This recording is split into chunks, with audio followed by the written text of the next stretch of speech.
अध्याय 72 व्यवस्थाएं। जितना अधिक जियांग शियाओबाई आओ यान की बातें सुनता गया, उतना ही उसे लगा कि कुछ गड़बड़ है। क्यों ऐसा लग रहा था जैसे वह अपने अंतिम शब्द कह रही हो। समस्या का एहसास होते ही जियांग शियाओबाई ने सावधानी से सिर उठाया। उसने देखा कि आओयान का भाव बिल्कुल स्थिर पानी जैसा शांत था, उसकी आंखें निर्मल और गहरी थीं। तुम्हें क्या हो गया है? जियांग शियाओबाई ने सावधानी से पूछा। यह ऐसी बात नहीं है जिसे तुम जैसा एक साधारण इंसान सुलझा सके, आओयान ने ठंडे स्वर में कहा। मुझे पता है तुम क्या सोच रहे हो। क्या तुम्हें लगता है कि अगर तुम हुआचिंग गोली हाकिंग पिल को परिष्कृत कर सकते हो तो ड्रैगन वैली तुम्हारी रक्षा कर लेगी? सपना मत देखो। कोई भी विशेषज्ञ हुआचिंग गोली की असली परिष्करण विधि का पता लगा सकता है। बेहतर होगा कि तुम ये सोचो कि भविष्य में अपने इस इकलौते तुरुप के पत्ते की रक्षा कैसे करोगे। ऐसा लग रहा था मानो आओयान जियांग शियाओबाई का मजाक उड़ा रही हो।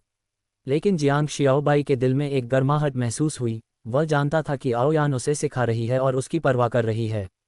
अपने दोनों जन्मों में जियांग शियाओबाई एक अनाथ रहा था और उसने कभी किसी की परवाह का अनुभव नहीं किया था। आओयान का मौजूदा व्यवहार उसे गहराई तक छू गया।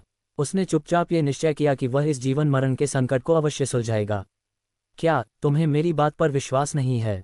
जब उसने जियांग शियाओबाई को चुप देखा तो आओयान ने भौं उठाए। नहीं, ऐसा नहीं है। मैं बस खुश हूं कि तुम सच में मेरी परवाह करती हो, जियांग शियाओबाई के मुंह से अनायास निकल गया। लेकिन बोलते ही उसे अपनी गलती का एहसास हो गया। निस्संदेह आओयान का भाव तुरंत उग्र हो गया। तुम बदमाश, ऐसे समय में भी तुम बेहुदा कल्पनाएं कर रहे हो। आओयान साफ तौर पर गुस्से में थी। शांत हो जाओ, शांत हो जाओ। एक आदमी होने के नाते और खासकर तुम्हारा आदमी होने के नाते मैं तुम्हें ऐसे कैसे छोड़ सकता हूं? जियांग शियाओबाई ने जल्दी से सफाई दी। तुम अभी भी जाना नहीं चाहते? क्या तुम्हें पता है कि प्राचीन कबीला कुछ ही दिनों में आ जाएगा? आओयान ने गुस्से से डांटा। मैं तो तुम्हें हमारी शादी के दिन मारने वाली थी। मैं तुम्हें यहाँ सिर्फ इसलिए लाई थी ताकि प्राचीन कबीले को चिढ़ा सकूं। अपने आप को इतना अहम मत समझो। तुम सचमुच मौत को बुला रहे हो। जिंदा रहने की कोशिश करने के बजाय मौत ढूंढ रहे हो। जियांग शियाओबाई फिर भी बेशर्मी से मुस्कुराता रहा। क्या इसलिए नहीं कि मैं नहीं चाहता कि तुम ये सब अकेले सहो? एक औरत होकर तुम पर सच में बहुत जिम्मेदारियां हैं। मैं तो बस एक तुच्छ जान हूं, अगर मर गया तो मर गया। एक दिन के लिए भी तुम्हारा पति बनकर और इतनी विशाल दुनिया को देख पाना ही मेरे लिए काफी है। मैं बस तुम्हारे लिए थोड़ा और करना चाहता हूं। उसके शब्द गिरते ही आओयान स्तब्ध रह गई। वह खाली निगाहों से जियांग शियाओबाई को देखती रही। उसका मन पूरी तरह हिल गया।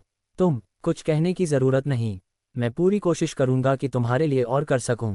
कम से कम तुम्हारा बोझ थोड़ा तो बांट ही सकूं। जियांग शियाओबाई ने सीधे आओयान की बात काट दी। उसकी आंखें लाल थीं, लेकिन चेहरे पर संतुष्ट और खुश मुस्कान थी। वह जानता था कि यह चाल आओयान पर गहरा असर डालेगी। ऑस्कर उसे सर्वश्रेष्ठ अभिनेता का पुरस्कार देने का कर्जदार है।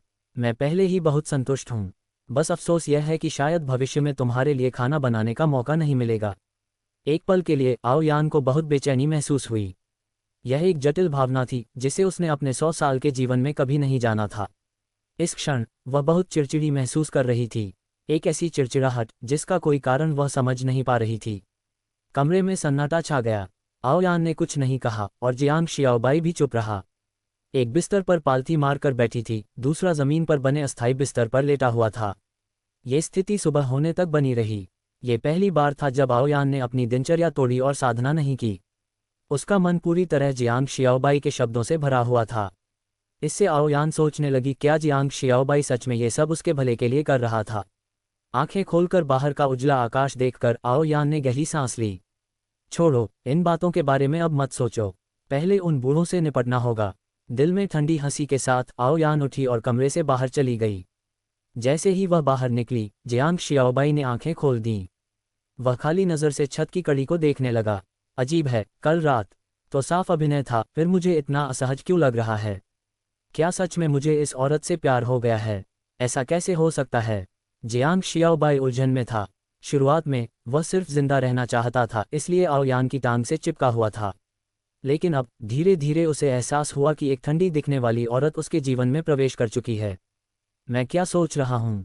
ये औरत इतनी घमंडी है, वह मुझे कैसे पसंद कर सकती है? बेहतर है कि मैं ये सोचूं कि प्राचीन कबीले को कैसे रोका जाए और ज़्यादा मदद कैसे जुटाई जाए। काफ़ी देर बाद जियांग शियाओबाई ने मन ही मन आह भरी, फिर धीरे धीरे उठकर कमरे से बाहर चला गया। अब योजना शुरू होनी चाहिए। उसने किसी को कुछ नहीं बताया और सीधे आओयान का टोकन लेकर ड्रैगन वैली छोड़ दी। इस बार उसने बहुत गुप्त रूप से प्रस्थान किया, साथ ही रास्ते भर उन 3 मूर्खों से सावधान भी रहा। कार्रवाई शुरू करने से पहले उसने जिनयिन पवेलियन को पहले ही सूचना दे दी ताकि वे यह न सोचें कि वह उनके साथ खेल खेल रहा है। सौभाग्य से जब वह बाद में पहले बड़े शहर पहुंचा तो कोई खतरा नहीं हुआ। सबसे पहले स्थानीय नीलामी घर जाना है और सीधे हुआचिन गोली को नीलामी में लगाना है। वेश बदलने और अपनी पहचान उजागर न होने की पुष्टि करने के बाद जियांग शियाओबाई रवाना हुआ। यहाँ की व्यापारिक शक्ति जिनयिन पवेलियन से कम नहीं थी। एक नज़र में ही समझ आ गया कि वे बहुत ताकतवर हैं और हुआचिन गोली को संभालने में पूरी तरह सक्षम हैं। आखिरकार हुआचिन गोली की खबर पूरे तियानशुआन महाद्वीप के पूर्वी क्षेत्र में फैल चुकी थी। जब जियांग शियाओबाई ने हुआचिन गोली की नीलामी की इच्छा जताई तो उस व्यापारिक प्रतिष्ठान के पीछे बैठे मालिक को तुरंत सूचित किया गया। नीलामी का सौदा स्वाभाविक रूप से स्वीकार कर लिया गया और व्यापारिक प्रतिष्ठान ने सोच समझकर जियांग शियाओबाई की हैंडलिंग फीस भी माफ कर दी। लेकिन उसे इसकी कोई परवाह नहीं थी। याद रखना, इसे कल ही नीलाम किया जाना चाहिए। तुम खबर फैलाओ या नहीं, मुझे फर्क नहीं पड़ता, यही मेरी एकमात्र मांग है, जियांग शियाओबाई ने प्रबंधक से कहा। प्रबंधक ने लहसुन कूटने की तरह सिर हिलाया। आखिर वे ऐसे व्यक्ति को नाराज नहीं कर सकते थे जो हुआचिन गोली को नीलामी में ला सकता था। सब कुछ तय होने के बाद जियांग शियाओबाई जल्दी से वहां से चला गया। उसे अगले बड़े शहर जाना था और वहां भी यही व्यवस्था करनी थी। पूरे एक दिन तक जियांग शियाओबाई पागलों की तरह यात्रा करता रहा। तियानयुआन सिटी के आसपास के कई बड़े शहरों को कवर किया और उसने नीलामी के समय तय कर दिए, ठीक उसी समय के अनुसार जब प्राचीन कबीले का आगमन होना था। इस तरह गणना करें तो ये कम से कम आधे महीने तक उन्हें रोके रखेगा। अगर प्राचीन कबीला लालची हुआ और सभी नीलामी घरों से सारी हुआचिन गोलियां खरीदना चाहे तो 1 महीने से कम में यह असंभव है। जियांग शियाओबाई ने मन ही मन हिसाब लगाया। आखिरकार मैंने अपने लिए कुछ समय खरीद लिया है, अब मुझे समाधान पर लगातार विचार करना होगा। मुझे लगता है कि इस अवधि में अपनी ताकत बढ़ाने का भी ज्यादा मौका नहीं मिलेगा। सिर हिलाते हुए जियांग शियाओबाई ने पीछे उस व्यापारिक प्रतिष्ठान की ओर आखिरी नज़र डाली और फिर भीड़ में गायब हो गया। ड्रैगन वैली के भीतर आओ यान अपने छोटे से आंगन में बैठी गहरी चिंता में डूबी हुई थी। वह बदमाश जियांग शियाओबाई सच में ड्रैगन वैली छोड़ चुका था और खतरे की उसे जरा भी परवाह नहीं थी। हालांकि ये छोटी सी बात प्राचीन कबीले के 1 महीने देर से आने की तुलना में कुछ भी नहीं थी। प्राचीन कबीले की देरी का मतलब था कि उसे एक बड़ा अवसर मिल गया था। 1 महीना मेरे ब्रेक थ्रू के लिए काफ़ी है। जैसे ही मैं सफल हो जाऊंगी, अमर पूज्य वुहाई मुझे अपना शिष्य स्वीकार कर लेंगे। तब देखते हैं तुम्हारे प्राचीन कबीले के पास कौन से हथकंडे बचते हैं। अध्याय 73। पीट पीट कर मार डालो। आओयान के कदम बाहर से देखने में बेहद लापरवाह और आवेगी लग रहे थे, लेकिन वास्तव में उसने सब कुछ पहले ही योजना बनाकर रखा था। इसके अलावा आज ही वह अमर सम्माननीय वुहाई से संपर्क कर चुकी थी और उन्होंने ये संकेत दिया था कि वह रास्ते में हैं। इस बात से उसका आत्मविश्वास और भी मजबूत हो गया। गोकुल, गोबेई, आओयान ने दांत पीसते हुए सोचा। वह कभी नहीं भूलेगी कि गोकुल ने ड्रैगन वैली को वह घातक आघात दिया था। ठीक उसी घटना के कारण ड्रैगन वैली आज इस हाल में पहुंची थी। उसके विचार बहुत दूर तक भटक गए। अचानक छोटे से आंगन का दरवाज़ा खुला। जियांग शियाओबाई भीतर आया। उसका चेहरा किसी चिंता में डूबा हुआ था। जैसे ही वह अंदर पहुंचा, उसने देखा कि आओयान चाय पी रही थी। उसे तुरंत जोर से पैर पटकने का मन हुआ। चाय, चाय, दिन भर चाय पीने के अलावा तुम्हें और कुछ आता भी है क्या? जियांग शियाओबाई अभी इस बात पर सोच ही रहा था कि आज कोई बहाना कैसे बनाए, तभी आओयान ने उसकी ओर नज़र उठाई। आज मेरा मूड अच्छा है, इसलिए मैं तुम्हें परेशान नहीं करूंगी। जाओ, मेरे लिए खाना बनाओ। जियांग शियाओबाई एक पल के लिए सन्न रह गया, फिर उसके दिल में खुशी भर गई। आखिरकार आज उसे किसी औरत को मनाने की जरूरत नहीं पड़ी। वह तुरंत रसोई की ओर दौड़ पड़ा। जब तक किसी औरत को मनाना न पड़े, वह कुछ भी करने को तैयार था। अगर तुमने मिर्च डाली तो आज रात बाहर घुटनों के बल बैठना पड़ेगा, अंदर सोने की इजाज़त नहीं होगी, आओयान ने ठंडे स्वर में कहा। दौड़ते हुए जियांग शियाओबाई के कदम रुक गए और उसके चेहरे पर एक शर्मिंदा सी मुस्कान आ गई। वह सच में कल कुछ ज्यादा ही कर बैठा था। चिंता मत करो, आज मैं तुम्हें साधारण खाना नहीं बनाऊंगा, कुछ वाकई स्वादिष्ट बनाऊंगा। काफी देर की चहल पहल के बाद 4 सब्जियां और एक सूप तैयार हो गए। सामने रखे सुगंधित, रंग बिरंगे और स्वादिष्ट व्यंजनों को देखकर आओयान की भूख जाग उठी। हालांकि वह पहले ही अनाज त्याग उपवास की अवस्था तक पहुंच चुकी थी, फिर भी वह लार टपकने से खुद को रोक नहीं पाए और उसका पेट ऐसा लग रहा था मानो कोई लालची कीड़ा अंदर मचल रहा हो। जैसे ही खाना उसके मुंह में गया, आओयान का मूड काफ़ी बेहतर हो गया और यहाँ तक कि जियांग शियाओबाई भी उसे कहीं ज़्यादा अच्छा लगने लगा। आज तुम बाहर गए थे गोकुल के साथ इंतज़ाम करने? खाते हुए आओयान ने सहज ही पूछा। जियांग शियाओबाई ने सिर हिलाया, उसे लगा कि उससे छिपाने की कोई ज़रूरत नहीं है। हर दृष्टि से देखें तो गोकुल से निपटने के मामले में वह और आओयान एक ही पक्ष में थे। साझा दुश्मन। आओयान ने भी सिर हिलाया, उसके दिल में कृतज्ञता की लहर उठी। अगर जियांग शियाओबाई न होता तो इन बचे हुए कुछ दिनों में उसका तूपो ब्रेक थ्रू करना इतना आसान नहीं होता, और तब वह और भी निष्क्रिय स्थिति में फंस जाती। कल 5 लोर्ड्स माउंटेन का पवित्र पुत्र मेरे लिए गोलियां परिष्कृत करने आएगा। उसके बाद मैं कुछ समय के लिए एकांत साधना में जाऊंगी ताकि तूपो कर सकूं। आओयान ने अपनी चॉपस्टिक्स रख दी। बिना सोचे समझे कुछ मत करना। अगर सब कुछ ठीक रहा तो मैं तुम्हारी जान की गारंटी दे सकती हूँ। जियांग शियाओबाई की भौहें गहराई से सिकुड़ गईं। क्या इस औरत के पास कोई गुप्त योजना है? हालांकि 2 जिंदगियां जी चुका जियांग शियाओबाई हमेशा दूसरों के हाथ में पहल सौंपना नापसंद करता था। सिर्फ वही चीज़ जो उसके नियंत्रण में हो वही सच में उसकी होती है। दूसरों पर कभी कभी भरोसा नहीं किया जा सकता। इसलिए उसने बस सिर हिलाया, ज्यादा कुछ नहीं कहा। लेकिन मन ही मन उसने कोंग युहुआई को भी इस दलदल में घसीटने की योजना बनानी शुरू कर दी। 5 लोर्ड्स माउंटेन के पवित्र पुत्र का खिताब गोकुल को सतर्क करने के लिए काफ़ी होना चाहिए, जियांग शियाओबाई ने बुदबुदाते हुए कहा। रात का खाना खाने के बाद काफ़ी अंधेरा हो चुका था। जियांग शियाओबाई अपने कमरे में पहुंचते ही बिस्तर पर देर हो गया और तुरंत सो गया। आज का दिन वाकई बहुत थका देने वाला था। अगली सुबह जियांग शियाओबाई की नींद आओ चेंग की चीखों से खुली। उसकी आवाज़ सच में बेहद दर्दनाक थी। बहन, बहन, मुझसे सच में गलती हो गई, मुझे माफ़ कर दो। आओ चेंग आंगन के बाहर रोते गिड़गिड़ाते हुए चिल्ला रहा था। जियांग शियाओबाई ने आंखें मलते हुए थोड़ी सी आध्यात्मिक ऊर्जा चलाकर दिमाग साफ किया और फिर कमरे से बाहर आया। उसने देखा कि आओचेंग जमीन पर घुटनों के बल बैठा हुआ था, दोनों हाथों से आओयान की कलाई पकड़े हुए, जबकि आओयान का हाथ कसकर आओचेंग का कान मरोड़े हुए था। मैंने तुमसे कहा था कि इस दौरान शांति से रहो, क्या तुम मरने की जल्दी में हो जो अब भी मुझे परेशान कर रहे हो? आओयान ने गुस्से से डांटा। मैंने क्या परेशानी खड़ी की? सब उसी बेवकूफ़ आओ तियानहेंग की गलती है, उसने जानबूझकर मेरे खिलाफ जाकर मुझे फंसाया। आओ चेंग ने जिद्दी होकर चिल्लाया। अब भी बहस कर रहे हो? क्या मैंने तुम पर से नियंत्रण खो दिया है? आओयान ने दांत पीसते हुए कलाई झटकी और एक भयानक सी भेड़िए के दांतों वाली गदा प्रकट हो गई। जियांग शियाओबाई हंस पड़ा। ये तो वही भेड़िए दांत वाली गदा नहीं है जिसे आओ चेंग पहले इस्तेमाल करता था। बिल्कुल वही। नहीं नहीं, मत मारो बहन, शांति से बात करते हैं। आओ चेंग लगभग बेहोश हो गया। वह जानता था कि उसकी अपनी बहन सच में इसे नीचे दे मारेगी। ऐसी चोट कौन सह सकता है? अगर मरा नहीं तो चमड़ी जरूर उधर जाएगी। तुरंत उसने पीछे मदद ढूंढी। जियांग शियाओबाई, मुझे बचाओ। तुम यूं ही यंग मास्टर को पीट पीट कर मरते नहीं देख सकते, है ना? यंग मास्टर तो तुम्हें मौज मस्ती के लिए बाहर भी ले गया था। आओ चेंग जोर से चिल्लाया। अब भी जुबान चला रहे हो? आओयान पूरी तरह भड़क चुकी थी, हाथ उठाकर सच में गदा चलाने ही वाली थी। इसी पल जियांग शियाओबाई जल्दी से आगे बढ़ा और आओयान को रोक लिया। तुम भाई बहन हो, खून पानी से गाढ़ा होता है, यूं लोगों के सामने तमाशा बनाओगे तो हंसी उड़ जाएगी। जियांग शियाओबाई ने जल्दी से कहा। फिर आओ चेंग की जानलेवा नज़र के बीच उसने दांत भींचकर हाथ बढ़ाया और भेड़िए दांत वाली गदा छीन ली। आखिर ऐसा क्या हो गया कि तुम इतनी नाराज हो? आखिर वह तुम्हारा ही भाई है, उसे पीट पीट कर मार देना भी ठीक नहीं। जियांग शियाओबाई ने कहा। आओयान का चेहरा ठंडा था। इसने और आओ तियानहेंग ने शर्त लगाई थी और 5 लोर्ड्स माउंटेन के महान बुजुर्ग की सवारी चुरा कर खा ली। जियांग शियाओबाई, जो गदा नीचे रखने ही वाला था, रुक गया। फिर उसने तुरंत गदा वापस आओयान के हाथ में ठूंस दी। मारो इसे, पीट पीट कर मार डालो। ऐसे लोगों को बिगाड़ना नहीं चाहिए, सीधे मार डालो। हे भगवान, आओ चेंग ने सच में ये करने की हिम्मत कर ली। इस नाजुक समय में ड्रैगन वैली बिल्कुल भी 5 लोर्ड्स माउंटेन को दुश्मन नहीं बना सकती थी, वरना हालात और भी खराब हो जाते। यह आओ चेंग सच में एक घमंडी और उद्दंड यंग मास्टर था।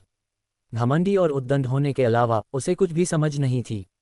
नहीं, जियांग शियाओबाई, तुम्हारा क्या मतलब है? आओ चेंग गुस्से से चिल्लाया, सीधे खड़ा हो गया। लेकिन आओयान की एक नज़र ने ही उसे फिर से घुटनों पर ला दिया। बहन, इसका सच में मुझसे कोई लेना देना नहीं है, सब उस कुत्ते आओ तियानहेंग ने मुझे बहकाया था। नहीं, यंग मास्टर इसे बर्दाश्त नहीं कर सकता, मैं बाद में जाकर उसे 2-4 थप्पड़ जरूर मारूंगा। जियांग शियाओबाई, यंग मास्टर के लिए कोई उपाय सोचो। जियांग शियाओबाई ने माथा रगड़ते हुए लंबी सांस ली। बेकार है ये बच्चा, इसे तो दोबारा भेजकर फिर से तैयार करना पड़ेगा। तुम्हें ये सब कहने की हिम्मत कैसे हुई? अगर पहले तुम इतने घमंडी न होते तो क्या आओ तियानहेंग तुम्हारे पीछे पड़ता? आओयान के चेहरे पर लोहा न बनने पर पीड़ा साफ झलक रही थी। कल ही उसने बड़ी मुश्किल से ड्रैगन वैली की ओर से 5 लोर्ड्स माउंटेन को गोलियां परिष्कृत करने और तोपों का अवसर खोजने के लिए बुलाया था। और आज उनके आते ही महान बुजुर्ग की सवारी खाली गई। अगर वह खुद 5 लोर्ड्स माउंटेन की बुजुर्ग होती तो गोलियां परिष्कृत करना तो दूर, ड्रैगन वैली को ढहा न देती, यही बहुत होता। इसी समय आंगन के द्वार से एक सूखी सी खांसी की आवाज आई। तीसरे बुजुर्ग को आगे बढ़ते हुए देखा गया। उनके पीछे 5 लोर्ड्स माउंटेन के महान बुजुर्ग थे, जिनका चेहरा गुस्से से भरा था, और उनके साथ ही हैरान से पवित्र पुत्र कोंग युहुआई भी था। अब भी जल्दी से उठ नहीं रहे हो? ये कैसी हालत बनाई हुई है? आओ यान ने तुरंत गुस्से से डांटा। आओ चेंग भी घबराकर खड़ा हो गया। हालांकि उसके चेहरे पर अब भी घमंड और दादागिरी थी, लेकिन वह महान बुजुर्ग की ओर देखने की हिम्मत नहीं कर रहा था। तुम छोटे बदमाश, तुम्हारी हिम्मत तो देखो, मेरी सवारी तक चुराकर खा ली। क्या बात है? आओ यान ने कुछ दिनों से तुम्हारी खाल नहीं उधेड़ी, तो तुमने समझ लिया कि अब मनमानी कर सकते हो। महान बुजुर्ग ने आओ चेंग की नाक की ओर उंगली उठाकर जोर जोर से गालियां देनी शुरू कर दीं। अध्याय 74, ध्यान विभाजन के अंतिम चरण पर प्रहार। आओ चेंग ने गर्दन से कुड़ी, होंठ फुलाए और कुछ नहीं बोला। आओ यान आगे बढ़ी, चेहरे पर क्षमा प्रार्थी भाव थे। मैं वास्तव में क्षमा चाहती हूँ महान बुजुर्ग। उसे ठीक से अनुशासित न कर पाने की गलती मेरी है, इसी वजह से उसने इतनी लापरवाही की। मैं आपको इसका स्पष्टीकरण दूंगी। इस समय ड्रैगन वैली को 5 लोर्ड्स माउंटेन से कुछ मांगना था, इसलिए उसके पास ऐसा करने के अलावा कोई विकल्प नहीं था। और फिर इस बार सच में गलती उसी बदमाश आओ चेंग की ही थी। ये सोचते ही आओ यान का मन हुआ कि वह आओ चेंग को जोर से पीट दे, लेकिन ऐसा करने से भी उसका गुस्सा कम नहीं होता। ठीक है, यह नकली नाटक बंद करो। कौन नहीं जानता कि तुम आओ यान अपने भाई को सबसे ज्यादा दुलारती हो। जब वह गलती करता है तो तुम बस उसे थोड़ा डरा देती हो, है न? 5 लोर्ड्स माउंटेन के महान बुजुर्ग ने हाथ हिलाते हुए कहा, यह तो बस एक सवारी है, कोई नुकसान नहीं हुआ। बस इस बूढ़े को थोड़ी देर गुस्सा आ गया था। देखा, मैंने कहा था न कि लियू लाओ तो बुरा नहीं मानेंगे। है न लियू लाओ तो, हम अभी भी अच्छे भाई हैं, है न? आओ चेंग ने तुरंत राहत की सांस ली और अपने सामान्य अंदाज में लौट आया। आओ यान इतनी नाराज थी कि लगभग उसे थप्पड़ ही मार देती। लियू चेंगछुआन का चेहरा भी खट्टा हो गया। आओ चेंग, ये सिर्फ तुम्हारी वजह से है। अगर कोई और होता तो ये बूढ़ा उसे पीट पीट कर मार देता, नहीं तो अपना उपनाम ही बदल लेता।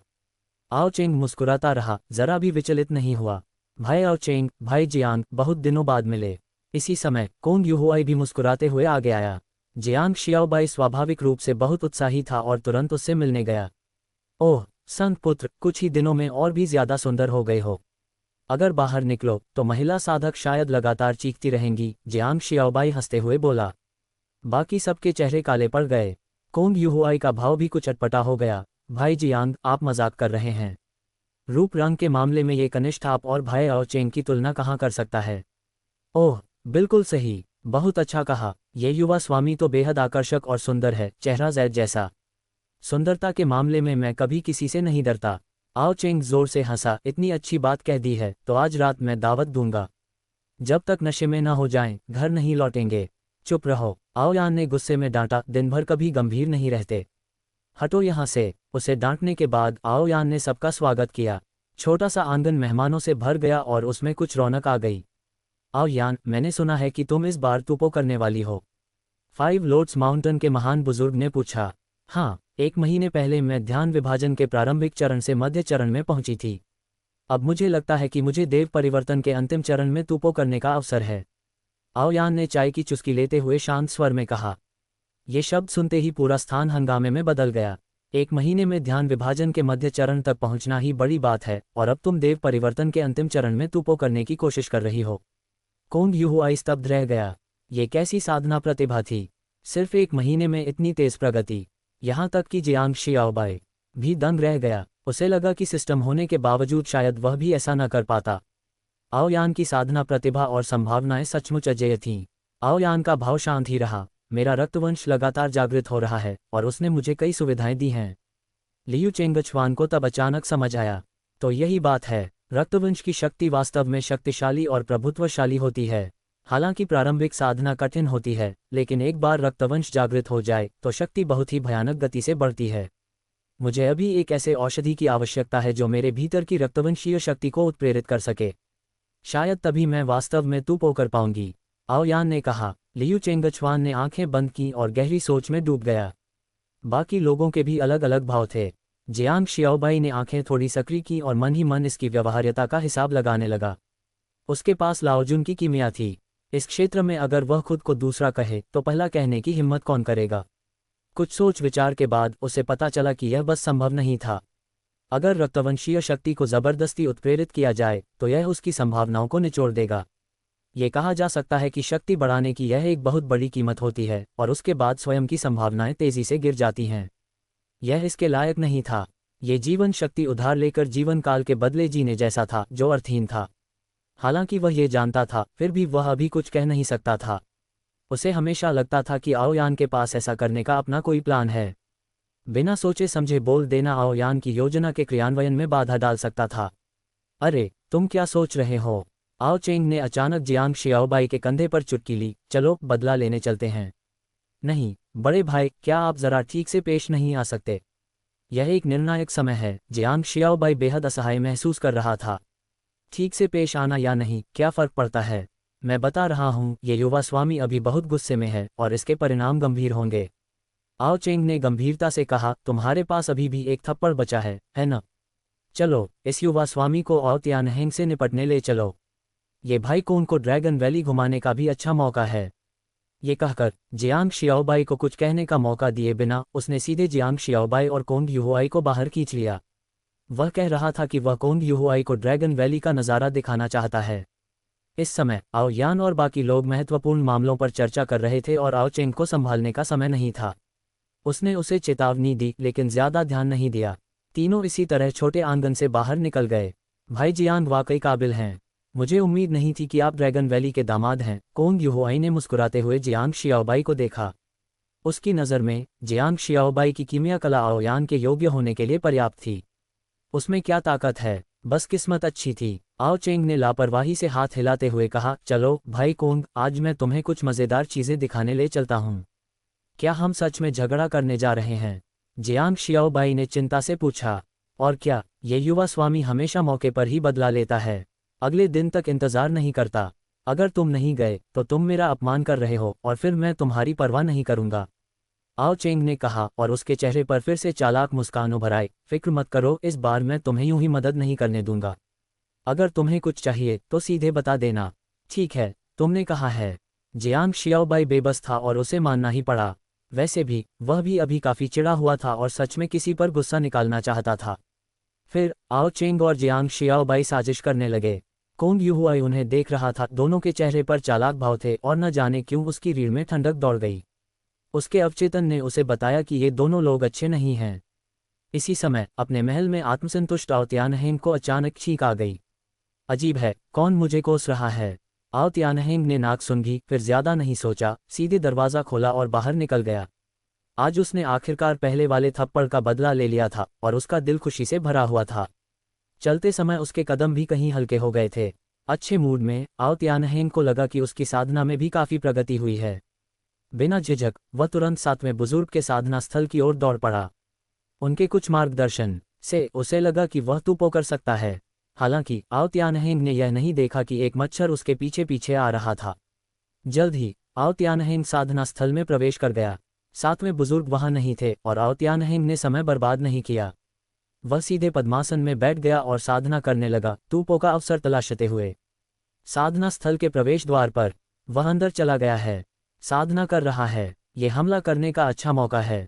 जियांग शियाओबाई ने फुसफुसा कर कहा, शानदार, बिल्कुल शानदार। अगर आज ये युवा स्वामी उसका कुत्ते जैसा सिर न फुला दे तो ये युवा स्वामी आओ कहलाने लायक ही नहीं। आओ चेंग के चेहरे पर क्रूर मुस्कान फैल गई। अध्याय 75 यातना। आओ चेंग आओ त्यानहेंग से गहरी नफरत करता था। यह नफरत इसलिए नहीं थी कि उसे धोखा दिया गया था, बल्कि इसलिए कि इस घटना के कारण उसे आओ यान के हाथों निपटना पड़ा। आओ चेंग न तो स्वर्ग से डरता था और न ही धरती से, लेकिन वह सिर्फ आओ यान से डरता था। आखिरकार उसकी बड़ी बहन किसी भी काम को अंजाम तक पहुंचाने में बिल्कुल नहीं हिचकिचाती थी। इसी वजह से आओ चेंग के दिल में दबा हुआ गुस्सा अब इस हद तक पहुंच चुका था कि वह आओ त्यानहेंग को मारकर हमेशा के लिए इस मुसीबत से छुटकारा पाना चाहता था। उसके हाथ में एक मोटी रस्सी प्रकट हुई। मंदिर मेले की अफवाहों के अनुसार जियांग शियाओबाई जानता था कि यह एक निम्न स्तरीय अमर बांधने वाली रस्सी थी। एक बार बंध जाने पर आध्यात्मिक शक्ति का एक कण भी इस्तेमाल नहीं किया जा सकता था। उसी समय दूसरी ओर जियांग शियाओबाई के हाथ में न जाने कब एक बोरा आ गया था और उसके चेहरे पर उत्सुकता भरी अभिव्यक्ति थी। इन दोनों को इतनी दयनीय हालत में देखकर कोंग युहुआई के मुंह का कोना अनायास ही फड़क उठा। उसे हमेशा यह महसूस होता था कि वह इन बदमाशों के साथ गलत नाव में सवार हो गया है। ये दोनों लोग बिल्कुल भी अच्छे नहीं थे। क्या उसे भविष्य में भी इनके साथ उठना बैठना जारी रखना चाहिए? जब कोंग युहुआई ये सोच ही रहा था, तभी जियांग शियाओबाई हरकत में आ गया। उसके हाथ में एक गोली प्रकट हुई और कोंग युहुआई ने उसे एक नज़र में पहचान लिया। ये रोग पाउडर था। जब इस गोली को पीसकर पाउडर बना दिया जाता और सांस के साथ अंदर लिया जाता, तो ध्यान विचलन क्षेत्र डिस्ट्रैक्शन रियल्म का साधक भी इसकी शक्ति को सहन नहीं कर पाता और सीधे बेहोश हो जाता। चलो शुरू करें। आओ चेंग, कोंग युहुआई, तुम दोनों बाहर पहरा दो। अगर कोई आए तो उसे मेरे लिए रोक लेना। जियांग शियाओबाई ने दोनों को निर्देश दिया। आओ चेंग ने जोर से सिर हिलाया, यह जताते हुए कि सब उसकी जिम्मेदारी है। इसके बाद जियांग शियाओबाई प्रशिक्षण मैदान में चुपचाप घुस गया, जो कि साधना के लिए विशेष रूप से बनाया गया एक बंद स्थान था। प्रशिक्षण मैदान के भीतर की आध्यात्मिक ऊर्जा बाहर की तुलना में कई गुना घनी थी, जिससे ये जहर फैलाने के लिए एक बेहतरीन जगह बन जाती थी। रोग पाउडर हवा में फैल गया। यह न रंगहीन था, न गंधहीन। आओ त्यानहेंग को जरा भी भनक नहीं लगी कि वह इसका शिकार हो चुका है। साधना करते समय उसे अचानक महसूस हुआ कि उसकी आध्यात्मिक शक्ति चिपचिपी हो गई है। उसका सिर हल्का सा चकराने लगा और उसकी आंखों के सामने का दृश्य डोलने लगा। उसी क्षण प्रशिक्षण मैदान का विशाल दरवाजा जोर से लात मारकर खोल दिया गया। खरगोश के सिर वाला मुखौटा पहने एक व्यक्ति बेहद घमंडी और बेपरवाह कदमों से अंदर घुस आया। उसके हाथ में एक खूंखार दिखने वाली कांटेदार गदा थी। उस पर लगे नुकीले कांटे सिर्फ देखने भर से ही रोंगटे खड़े कर देते थे।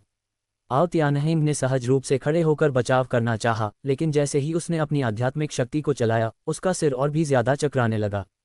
खड़े होने के बाद भी उसके कदम डगमगा रहे थे। तब तुम कौन हो? आओ त्यानहेंग जानता था कि उस पर हमला किया गया है, फिर भी उसने पूरी ताकत से दहाड़ लगाई। इसे पकड़ो, खरगोश मुखौटा पहने आदमी ने चिल्लाया।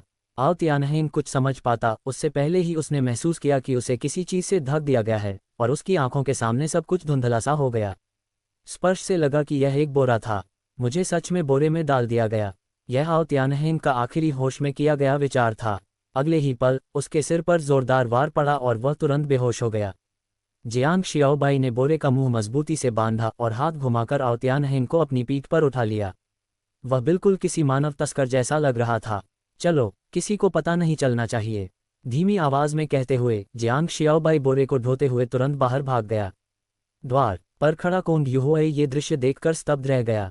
क्या ये सच में ड्रैगन वैली जैसी शीर्ष शक्ति के किसी युवा स्वामी का काम हो सकता है? क्योंकि यहाँ तक कि उसका बेहद सम्मानित भाई जियांग भी कुछ ज्यादा ही अजीब लग रहा था। कुछ ज्यादा ही नीच तरीका नहीं है? कोंग युहुआई बुदबुदाया। तुमने क्या कहा? अभी अभी अपना मुखौटा उतार चुके आओ चेंग ने उसकी ओर मुड़कर देखा। आओ त्यानहेंग पर घात लगाकर हमला करने के कारण उसकी आंखों में अभी भी क्रूरता की झलक थी। कोंग युहुआई, जो सिर्फ स्वर्ण कोर स्तर का एक सौम्य युवक था, ये दबाव कैसे सह पाता? वह तुरंत सहम गया। नहीं नहीं, मेरा मतलब, अब आगे क्या करोगे? जाहिर है उसे कुछ बेहतरीन सेवा का मजा चखाऊंगा। आओ चेंग ने ठंडी हंसी हंसी हाथ लहराया और कंधे पर लदे व्यक्ति को लेकर तुरंत दौड़ पड़ा। तीनों के जाते ही सातवें बुजुर्ग प्रशिक्षण मैदान में प्रकट हुए। क्या आओ त्यानहेंग ने नहीं कहा था कि वह मुझसे किसी बात के लिए मिलने आ रहा है? फिर अब तक पहुंचा क्यों नहीं? कुछ देर इंतजार करने के बाद सातवें बुजुर्ग अपने दूसरे कामों में लग गए। आखिरकार उनके पास इस समय बहुत से काम थे। इसी वजह से पूरे ड्रैगन वैली में अभी तक किसी को ये पता नहीं चला था कि आओ त्यानहेंग गायब हो चुका है। काफी देर बाद आओ त्यानहेंग ने धुंधली हालत में आंखें खोली तो पाया कि वह उल्टा लटका हुआ है। उसका सिर नीचे की ओर था और उसके सामने किसी बेहद अजीब चीज का ढेर दिखाई दे रहा था। ये क्या बकवास है? किसने हिम्मत की मुझे पकड़ने की? क्या तुम लोग मौत ढूंढ रहे हो? आओ त्यानहेंग तुरंत गुस्से से आग बबूला हो गया। हैसियत के लिहाज से वह ड्रैगन वैली में आओ यान के बाद दूसरा सबसे ऊंचा व्यक्ति था। प्रतिभा और शक्ति के मामले में भी वह युवा पीढ़ी में सबसे आगे था। उसे कब इतनी बेइज्जती झेलनी पड़ी थी? यहाँ तक कि जब जियांग शियाओबाई ने उसे सबके सामने थप्पड़ मारा था, तब भी उसे इतना अपमान महसूस नहीं हुआ था। लेकिन ये तो गोबर का ढेर था, और वह भी उससे सिर्फ 3 फुट की दूरी पर। इतना चिल्ला क्यों रहे हो? क्या तुमने पहले कभी मारे नहीं खाए? उसी समय कांटेदार गदा लिए खरगोश मुखौटा पहना एक आदमी बगल से चलता हुआ आया। हिस, वह आवाज कुछ जानी पहचानी लग रही थी। आओ चेंग, ये तुम हो? तुम कमीने! आओ त्यानहेंग ने तुरंत गाली दी। कौन आओ चेंग? वह कौन है? ये युवा स्वामी उसे नहीं जानता, आओ चेंग ने जोर से कहा, मानो सच में उसे कुछ पता ही न हो।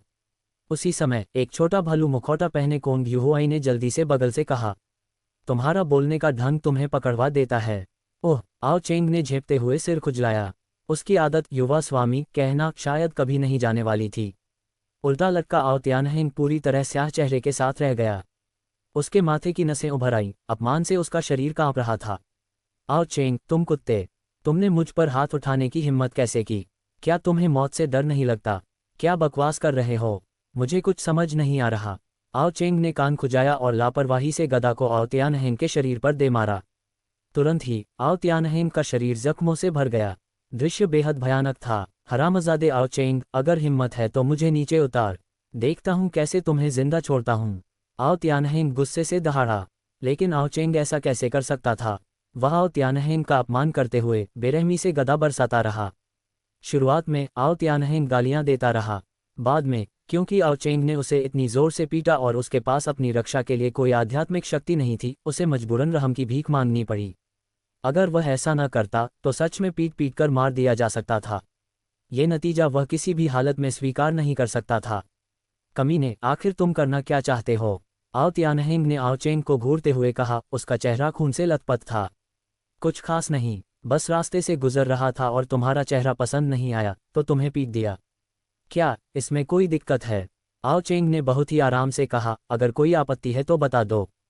हम लोग बेवजह जालिम नहीं हैं, मैं तो बहुत तर्कसंगत इंसान हूँ। आओ त्यानहेंग गुस्से से पागल हो चुका था। उसने मन ही मन कसम खाई कि इस सब के बाद वह आओ चेंग से इसका पूरा हिसाब चुकता करेगा। अब भी उसके सामने नाटक करने की हिम्मत?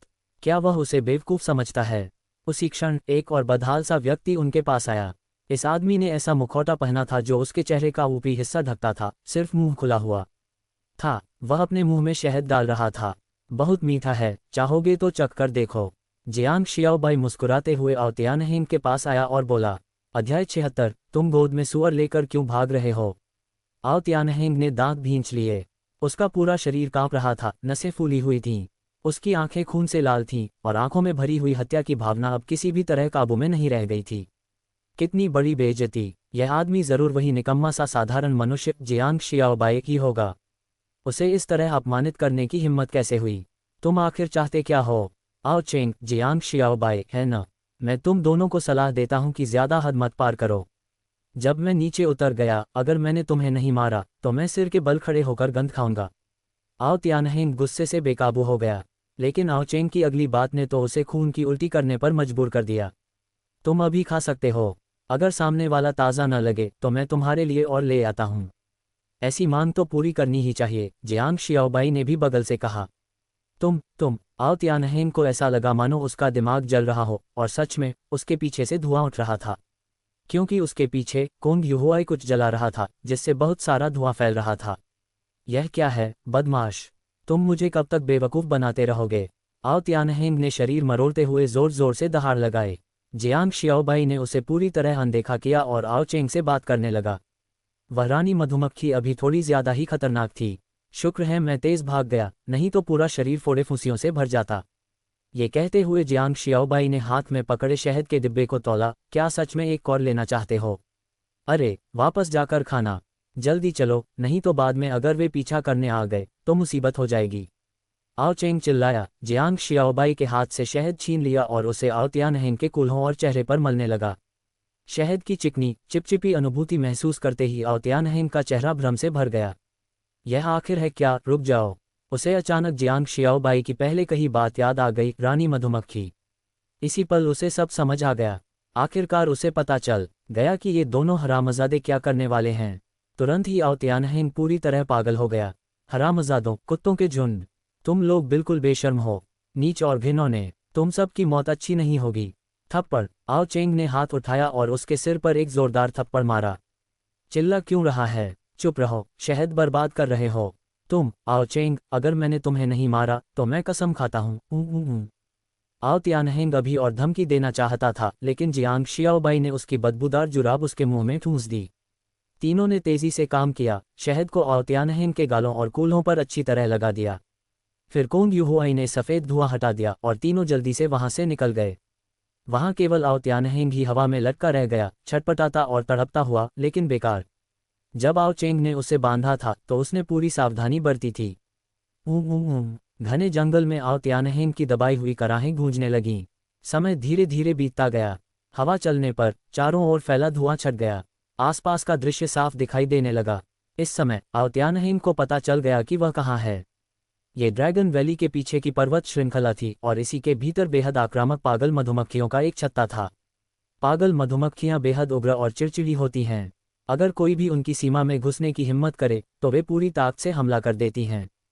जब तक सामने वाले को खदेड़ न दें तब तक वे नहीं रुकतीं। और अब वह पूरा शहद से लिपटा हुआ था। नतीजे की कल्पना भी नहीं की जा सकती थी। मानना पड़ेगा, अब आओ-त्यानहीन सच में डरने लगा था। उसे ये भी समझ आ गया कि वह घना धुआं किस लिए था, पागल मधुमक्खियों को भ्रमित करने के लिए। अब जब धुआं छट चुका था वे जल्द ही उसे ढूंढ निकालेंगी। जैसा कि उम्मीद थी, थोड़ी ही देर बाद आओ-त्यानहीन ने अचानक एक भिनभिनाहट सुनी जिसने उसकी खोपड़ी सुन्न कर दी। आवाज़ दूर से पास आती गई और जितनी पास आती गई उतनी ही कान फाड़ देने वाली होती गई। आओ-त्यानहीन की आंखें खून से लाल हो गईं और वह पागलों की तरह छटपटाने लगा। वह मरना नहीं चाहता था।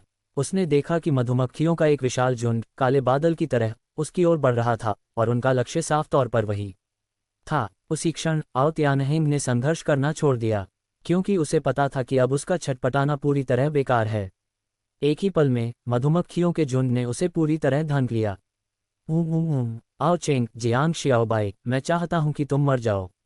आओ-त्यानहीन ने अपमान और बेबसी के आंसू बहाए।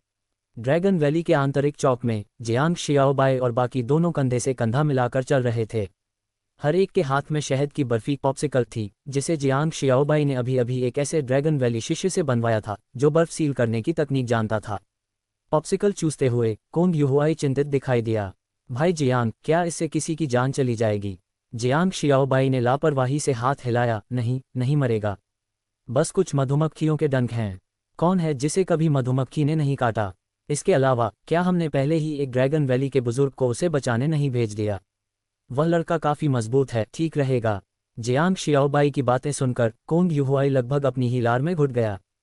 हे भगवान, इस आदमी का दिल सच में बहुत काला है और मरेगा नहीं। वे पागल मधुमक्खियां थीं। एक एक की ताक भले ही मामूली हो, लेकिन जब वे झुंड में आ जाती हैं तो ध्यान विभाजन डिस्ट्रैक्शन क्षेत्र का साधक भी उनका सामना करने की हिम्मत नहीं करता।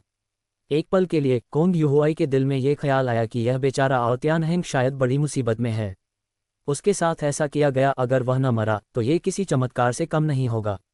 तुम निश्चिंत रहो, वैसे भी हम तीनों के पास एक बहाना है। किसे पता चलेगा? आओ चेंग ने बड़े खुले दिल से कहा, आखिरकार हम दोनों तो तुम्हारे साथ ड्रैगन वैली में टहल रहे थे। एक पल में कोंग युहुआई के दिल में ठंडक दौड़ गई। उसकी खोपड़ी झंझना उठी। क्या ये दोनों उसे भी इसमें घसीट रहे हैं? वैसे भाई कोंग, इस बार तुम ड्रैगन वैली में कितने दिन रुकने वाले हो? जियांग शियाओबाई ने यूं ही पूछा। कोंग युहुआई ने जल्दी से कहा, ज्यादा नहीं। इस मामले से मेरा कोई लेना देना नहीं है। मैं तो बस तुम लोगों से मिलने आया था। जियांग शियाओबाई ने सिर हिलाया। उसे नहीं पता क्यों, लेकिन उसे हमेशा लगता था कि मौजूदा कोंग युहुआई 5 लोट्स माउंटेन के समय जितना शांत और सहज नहीं रहा। इसके बजाय वह बहुत घबराया हुआ लग रहा था। लेकिन चूंकि कोंग युहुआई यहाँ आ ही गया था तो वह उसे इतनी आसानी से जाने कैसे दे सकता था। प्राचीन कबीले का संकट सामने था और उसे पूरी तैयारी करनी थी। भाई कोंग, मेरी रसायन विद्या हाल ही में काफ़ी सुधरी है। मैं मूल रूप से तुम्हारे साथ इस पर चर्चा करना चाहता था, लेकिन लगता है अब यह अगली बार ही हो पाएगा। जियांग शियाओबाई ने थोड़ी देर सोचकर अफसोस भरे भाव से कहा। जैसा कि उम्मीद थी, ये सुनते ही कोंग युहुआई वहीं जम गया। जियांग शियाओबाई ने आंख के कोने से ये सब देखा और मन ही मन हंस पड़ा। लगता है मालिक तुम्हें फंसाए बिना नहीं रहेगा। एक दवाइयों का दीवाना, क्या ये लालच काफ़ी नहीं है? और इसी समय कोंग युहुआई सच में बेहद ललचाया हुआ था। उसने तुरंत हामी क्यों नहीं भरी? इसका कारण यही था कि हाल की घटनाओं ने उसके दिल में डर बसा दिया था। ये दोनों बहुत ही काले दिल वाले थे। अगर वह इनके साथ रहा तो शायद बीतते समय भी खुशी खुशी पैसे गिनने में मदद कर दे। आखिरकार वह अपनी बुद्धि को खुद अच्छी तरह जानता था, लेकिन वह रसायन विद्या के मार्ग पर चर्चा थी। ये कहना झूठ होगा कि उसे दिलचस्पी नहीं थी। एक पल के लिए कोंग युहुआई दुविधा में पड़ गया। उसी समय आगे अचानक काफ़ी हलचल मच गई। कई ड्रैगन वैली के शिष्य, जिनके सिर सुअर के सिर जैसे सूजे हुए थे, एक स्ट्रैचर उठाए बेतहाशा भाग रहे थे। दूर से देखने पर स्ट्रैचर पर एक गुलाबी, मुलायम, मोटा सा सुअर लेटा हुआ दिखाई दे रहा था। बस यह मोटा सुअर थोड़ा छोटा था। यह अजीब है, ये लोग सुअर को क्यों उठाकर भाग रहे हैं? आओ चेंग ने अपनी पॉप्सिकल का एक कौर लिया, चेहरे पर हैरानी भरी हुई थी। और उसके बगल में जियांग शियाओबाई जोर से हंस पड़ा। अध्याय 77। भाई जियांग, कृपया मेरा अभिवादन स्वीकार करें। वह ठहाका मारकर हंस पड़ा, क्योंकि उसने स्ट्रेचर पर पड़े उस मोटे सुआ को पहचान लिया था। वह और कोई नहीं बल्कि आओ त्यानहेंग था। सच कहें तो इस समय आओ त्यानहेंग की हालत ऐसी थी कि मधुमक्खियों के झुंड ने उसे इस कदर डंक मारे थे कि पहचानना तक मुश्किल हो गया था, लेकिन उसके कपड़े अभी भी सही सलामत थे। वरना चाहे वह बोल भी देता, जियांग शियाओबाई शायद उसे पहचान ही नहीं पाता। ये आओ त्यानहेंग तो नहीं हो सकता है न। आओ चेंग को तब जाकर एहसास हुआ और उसके मुंह में पकड़ी बर्फ की कैंडी जमीन पर गिर पड़ी। दूसरी ओर कोंग युहुआई तो और भी ज्यादा सन रह गया था, उसके पैर तक थोड़े लड़खड़ाने लगे। आओ चेंग और जियांग शियाओबाई को नाराज करने का नतीजा यही था। ये तो बेहद दयनीय था। जल्दी करो, हटो, सब लोग रास्ते से हटो। स्ट्रेचर उठाए शिष्यों ने जोर जोर से चिल्लाते हुए रास्ता बनवाया। वे बहुत घबराए हुए थे। अगर और देर हो गई तो आओ त्यानहेंग शायद हमेशा के लिए अपंग हो जाता। जब वे जियांग शियाओबाई और बाकी दोनों के पास से गुजरे तो तीनों ने साफ साफ आओ त्यानहेंग की हालत देखी। वह पूरी तरह से दुखद थी। उसके पूरे शरीर पर कहीं भी सामान्य त्वचा का एक टुकड़ा तक नहीं था, हर जगह डंक के उभरे हुए दाने थे। उसका कभी हैंडसम चेहरा पूरी तरह सुअर के सिर में बदल चुका था। अगर पकड़े जाने का डर न होता तो जियांग शियाओबाई वहीं जोर से हंस पड़ता। समूह के काफी दूर चले जाने के बाद तीनों वहीं खड़े चुपचाप देखते रहे। फिर अचानक कोंग युहुआई ने हाथ जोड़कर गंभीर स्वर में कहा, भाई जियांग, भाई आओ चेंग, मुझे अभी अभी याद आया कि घर पर कपड़े समेटने हैं, तो मैं पहले चलता हूँ। इतना कहकर वह जाने ही वाला था, लेकिन जियांग शियाओबाई और आओ चेंग ने एक एक तरफ से उसे तुरंत पकड़ लिया। मजाक कर रहा है क्या? वे उसे कैसे जाने देते? उन्हें अभी भी कोंग युहुआई को गवाह के रूप में चाहिए था, वरना आओ यान सबसे पहले इन्हीं दोनों को चीर फाड़ डालती। भाई कोंग, इतनी जल्दी मत कीजिए, हम अभी ड्रैगन वैली की सैर पूरी नहीं कर पाए हैं। जियांग शियाओबाई ने जल्दी से मनाने की कोशिश की। बिल्कुल भाई कोंग, हमने तो तय किया था कि आज रात तब तक पिएंगे जब तक गिर न पड़े। आओ चेंग भी जल्दी से बोला।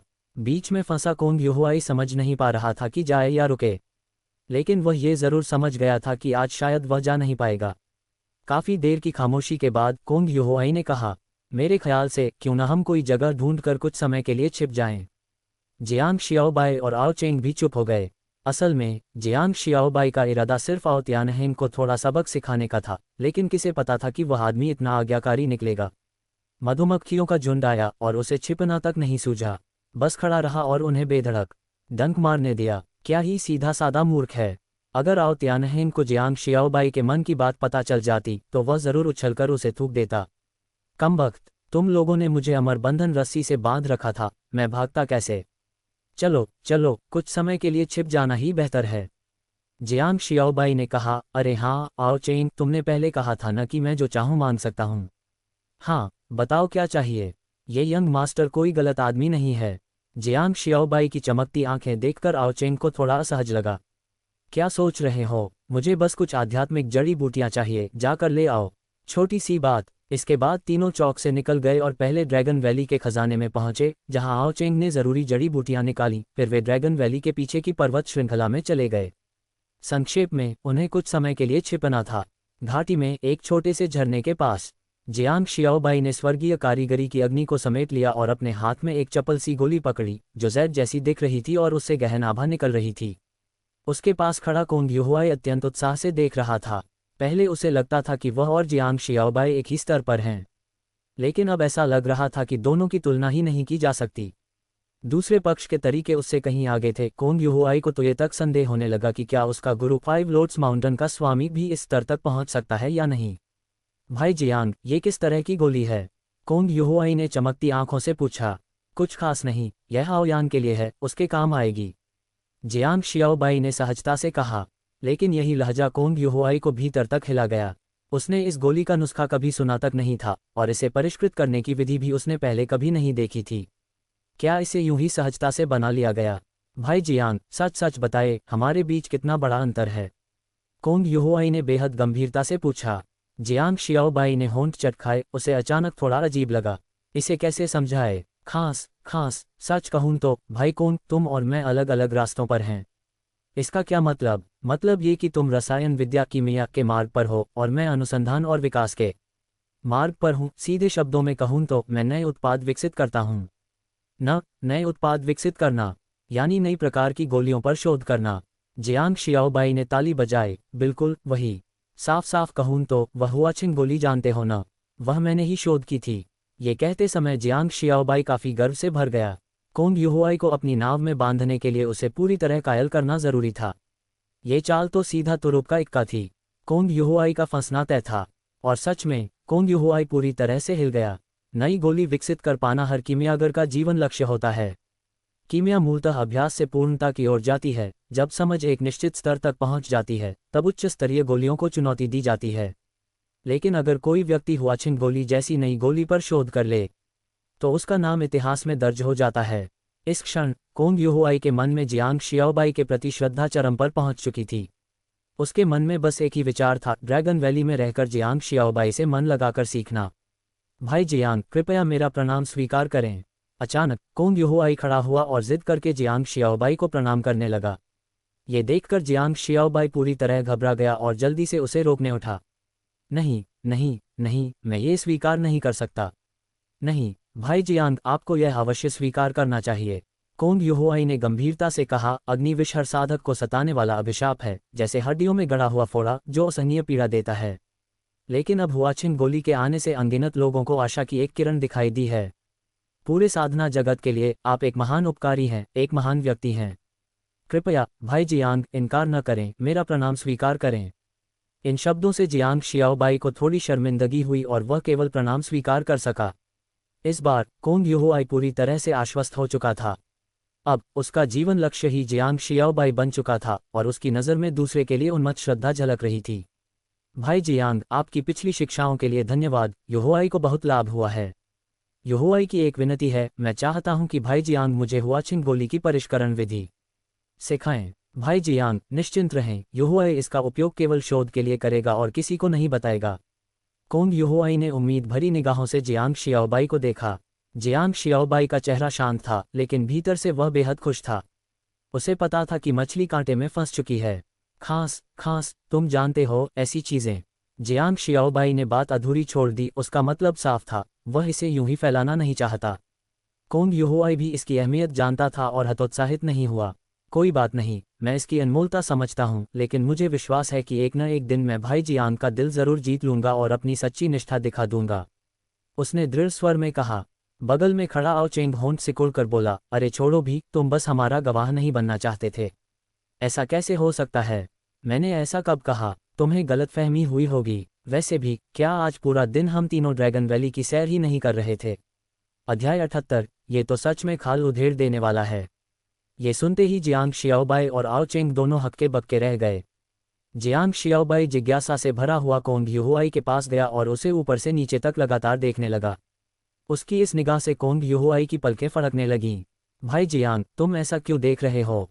कोंग युहुआई ने पूछा। हिस अजीब है, पहले तो मैंने नहीं देखा था कि तुम्हारे पास इतनी बेशर्मी की क्षमता भी है। जियांग शियाओबाई ने हैरानी से कहा। बिल्कुल सही, मैं तो समझता था कि तुम एक शांत स्वभाव के इंसान हो, लेकिन अब लगता है कि तुम तो एक शांत किस्म के विकृत आदमी हो। आओ चेंग ने गंभीरता से हामी भरी। शांत शांत लेकिन पूरी तरह विकृत। एक पल में कोंग युहुआई का चेहरा बेहद अटपटा हो गया। उसने सिर खुजलाया और हंसते हुए कहा, हे वो क्या है ना जो नहीं पता होता है, वो पूछ लेना ही बेहतर होता है। भाई जियांग तो बेहद प्रतिभाशाली हैं, ये छोटा भाई उनकी बहुत प्रशंसा करता है। ठीक है, प्रतिभा विभा की बातें छोड़ो। अगर तुम आगे चलकर अच्छा प्रदर्शन करोगे तो जियांग शियाओबाई तुम्हारे साथ कभी अन्याय नहीं करेगा। आओ चेंग ने लापरवाही से हाथ हिलाते हुए कहा, चलो अब इस भूतिया जगह में और नहीं रुकते, जल्दी वापस चलते हैं और देखते हैं कि वो कुत्ता आओ त्यानहेंग मरा है या नहीं। अगर मरा नहीं होगा तो अगली बार फिर करेंगे, और अगर मर गया हो तो उसकी कब्र पर नाचेंगे। जियांग शियाओबाई लगभग अपनी लार से ही घुट गया। उसका सिर काली लकीरों से भर गया था और दिल में लाख पछतावे उमड़ रहे थे। उसे इतनी सस्ती हरकत करके आओ चेंग को ऐसा विकृत वाक्य सिखाने की क्या जरूरत थी? वो नाचने का क्या मतलब है? कोंग युहुआई ने मासूमियत से पूछा। ओह कुछ नहीं, चलो चलो। जियांग शियाओबाई ने मासूम कोंग युहुआई को बिगाड़ना नहीं चाहा, इसलिए उसे धक्का देकर आगे बढ़ गया। 10 मिनट से ज्यादा समय बाद वे आखिरकार ड्रैगन वैली के चौक पर लौट आए। वहां काफी भीड़ थी और हर कोई बस एक ही बात पर चर्चा कर रहा था। आओ यान गुस्से में आ गई थी। कहा जा रहा था कि उसका गुस्सा बेहद भयानक था और आसानी से शांत होने वाला नहीं था। तस्क तस्क तस्क, ये यंग मास्टर आओ चेंग तो हद से ज्यादा कर गया। आओ तियानहेंग को इस हालत में पहुंचा दिया। अच्छा हुआ कि आओ तियानहेंग की किस्मत अच्छी थी, इतने पागल मधुमक्खियों के डंक लगने के बाद भी नहीं मरा। अभी अभी मैं कुल मंदिर के पास से गुजरा था, अंदर कई बड़े बुजुर्ग और एल्डर कह रहे थे कि यंग मास्टर आओ चेंग को सबक सिखाया जाएगा, और राजकुमारी आओयान इतनी नाराज थीं कि उन्होंने उसे जिंदा खाल उतारने की धमकी दे दी। आसपास की बातें सुनते ही आओ चेंग का चेहरा तुरंत सफ़ेद पड़ गया। जिंदा खाल उतारना, ये बात सच भी हो सकती थी। अरे बाप रे, अब नहीं सहा जा रहा। इस यंग मास्टर ने अभी अभी खराब पॉप्सिकल खा ली है, पेट में थोड़ा दर्द हो रहा है, मैं पहले शौचालय हो आता हूँ। ये कहते हुए आओ चेंग तुरंत भागने लगा, लेकिन जियांग शियाओबाई ने उसे कसकर पकड़ लिया। तुम नहीं जा सकते, अगर तुम गए तो आज रात मुझे पूरे आंगन के बाहर घुटनों के बल बैठना पड़ेगा। जियांग शियाओबाई ने बेबसी से चिल्लाया। बकवास, कुछ हुआ तो मुझ पर क्यों आएगा? इस यंग मास्टर ने कुछ किया ही नहीं। आओ चेंग चिल्लाया, तुम्हें तो बस एक रात घुटनों पर बैठना पड़ेगा, लेकिन अगर मैं पकड़ा गया तो सीधा मर जाऊंगा। डर किस बात का, हमारे पास गवाह है ना? जियांग शियाओबाई ने जिद से कहा। जियांग शियाओबाई की काफ़ी समझाइश के बाद आओ चेंग आखिरकार शांत हुआ। हाँ, उनके पास कोंग युहुआई था। आओ यान भले ही उनकी बात ना माने, लेकिन क्या वह 5 लोर्ड्स माउंटेन के होली सन की बात भी नहीं मानेगी? इसी समय कोंग युहुआई खुद भी घबराया हुआ था। उसे अचानक पछतावा होने लगा कि वह पहले ही इस समुद्री डाकू जहाज पर क्यों चढ़ गया। आओ यान की बदनामी दूर दूर तक मशहूर थी। वह भी डर रहा था, लेकिन इस दुनिया में एक नियम है जिसे मर्फी का नियम कहते हैं, जिस चीज़ से तुम सबसे ज्यादा डरते हो वही सच हो जाती है। जैसे ही तीनों कोई उपाय सोच रहे थे, उन्होंने महसूस किया कि चौक के आसपास अचानक शांति छा गई है। आओ चेंग ऐसे कई तूफान से पहले की शांति देख चुका था और उसे समझ आ गया कि वे बुरी तरह फंस गए हैं। वह मुड़ा और देखा कि थोड़ी दूरी पर आओ यान खड़ी थी, उसका चेहरा सख्त था। हे बहन, आओ चेंग ने हिम्मत जुटाकर कहा। मैं तुम्हारी बहन नहीं हूँ। आओ यान ने ठंडे स्वर में कहा। मैं तुम्हारी बहन कहलाने लायक नहीं हूँ। हालांकि उसका लहजा ठंडा था, लेकिन वह आम दिनों की तरह दौड़कर मारने नहीं आई थी। और वह जितनी शांत थी, आओ चेंग उतना ही ज्यादा घबरा रहा था। उसके सिर पर पसीना आ चुका था और पीठ पूरी तरह भीग गई थी। तुम दोनों की हिम्मत काफी बड़ी हो गई है ना? क्या तुम्हें पता है तुमने क्या किया है? आओ तियानहेंग लगभग मर ही गया था। अगर आज 5 लोर्ड्स माउंटेन के ग्रैंड एल्डर न होते तो वह जरूर मर जाता। तुम हरामजादे, मैं तुम्हारी जिंदा खाल उतार दूंगी। आखिर में आओ यान का गुस्सा पूरी तरह फूट पड़ा, उसकी आवाज़ गरजते बादल जैसी थी। लगभग पूरा ड्रैगन वैली उसे सुन सकता था। आओ यान को अपनी ओर झपटते देख आओ चेंग घबराहट में घुटनों पर गिरने ही वाला था, लेकिन जियांग शियाओबाई ने उसे कसकर पकड़ लिया। पूछे बिना कबूल मत करना, हमारे पास गवाह है, गवाह। जियांग शियाओबाई ने दांत पीसते हुए चिल्लाया। उसे भीतर से गहरी निराशा हो रही थी। ये कुत्ता, जो आमतौर पर इतना चालाक रहता था, आओ यान को देखते ही क्यों ठंड से मुरझाए बैंगन जैसा हो गया। उसी समय आओ चेंग को भी होश आया।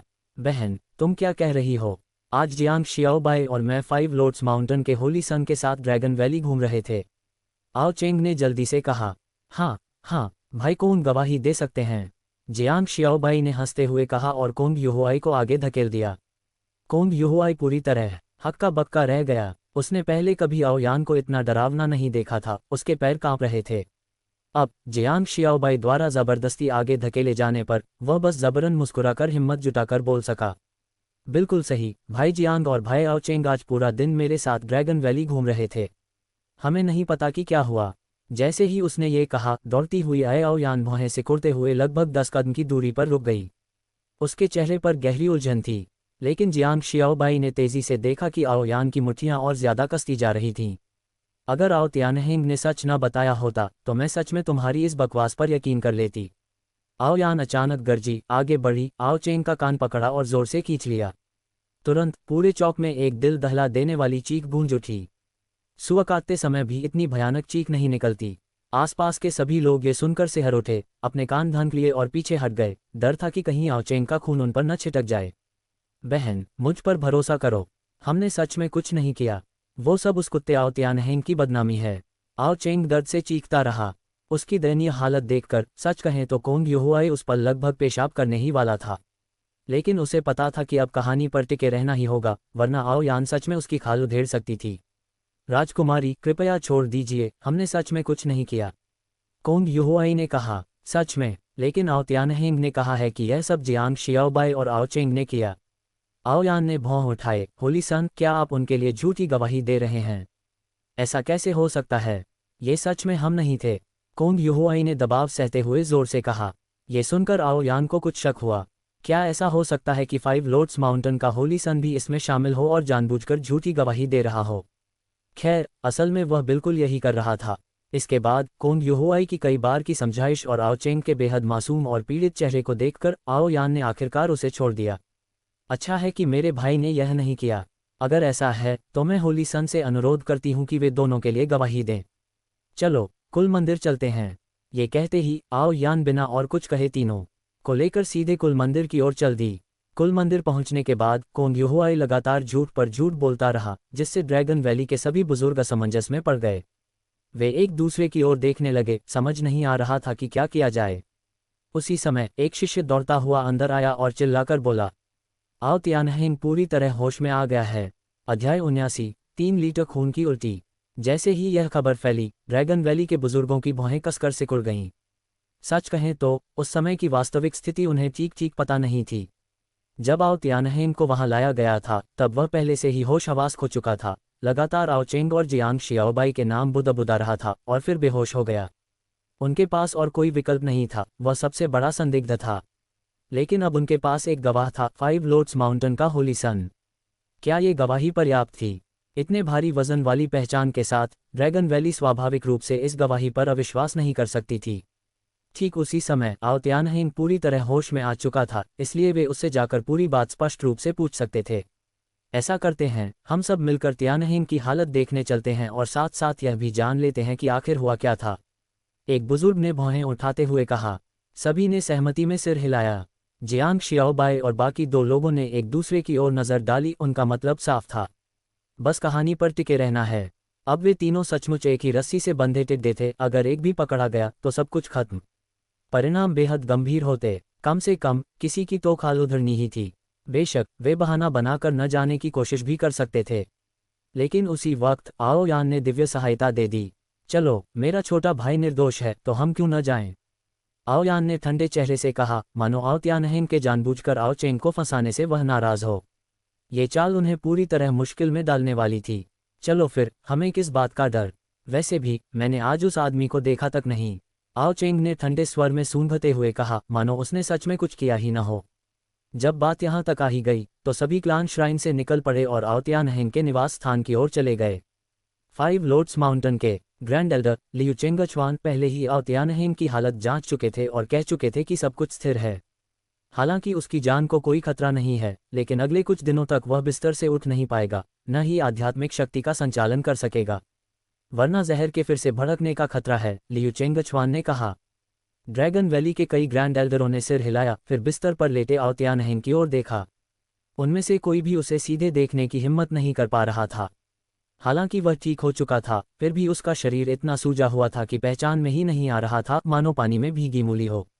बेहद मोटा और पागल मधुमक्खियों के डंक से बने जख्म बहुत भयानक थे, जिनसे अब भी लगातार पस बह रही थी। आओ चेंग ने झुककर एक नज़र डाली और लगभग वहीं उल्टी कर दी। अरे भगवान, ये किस सुअर का सिर है?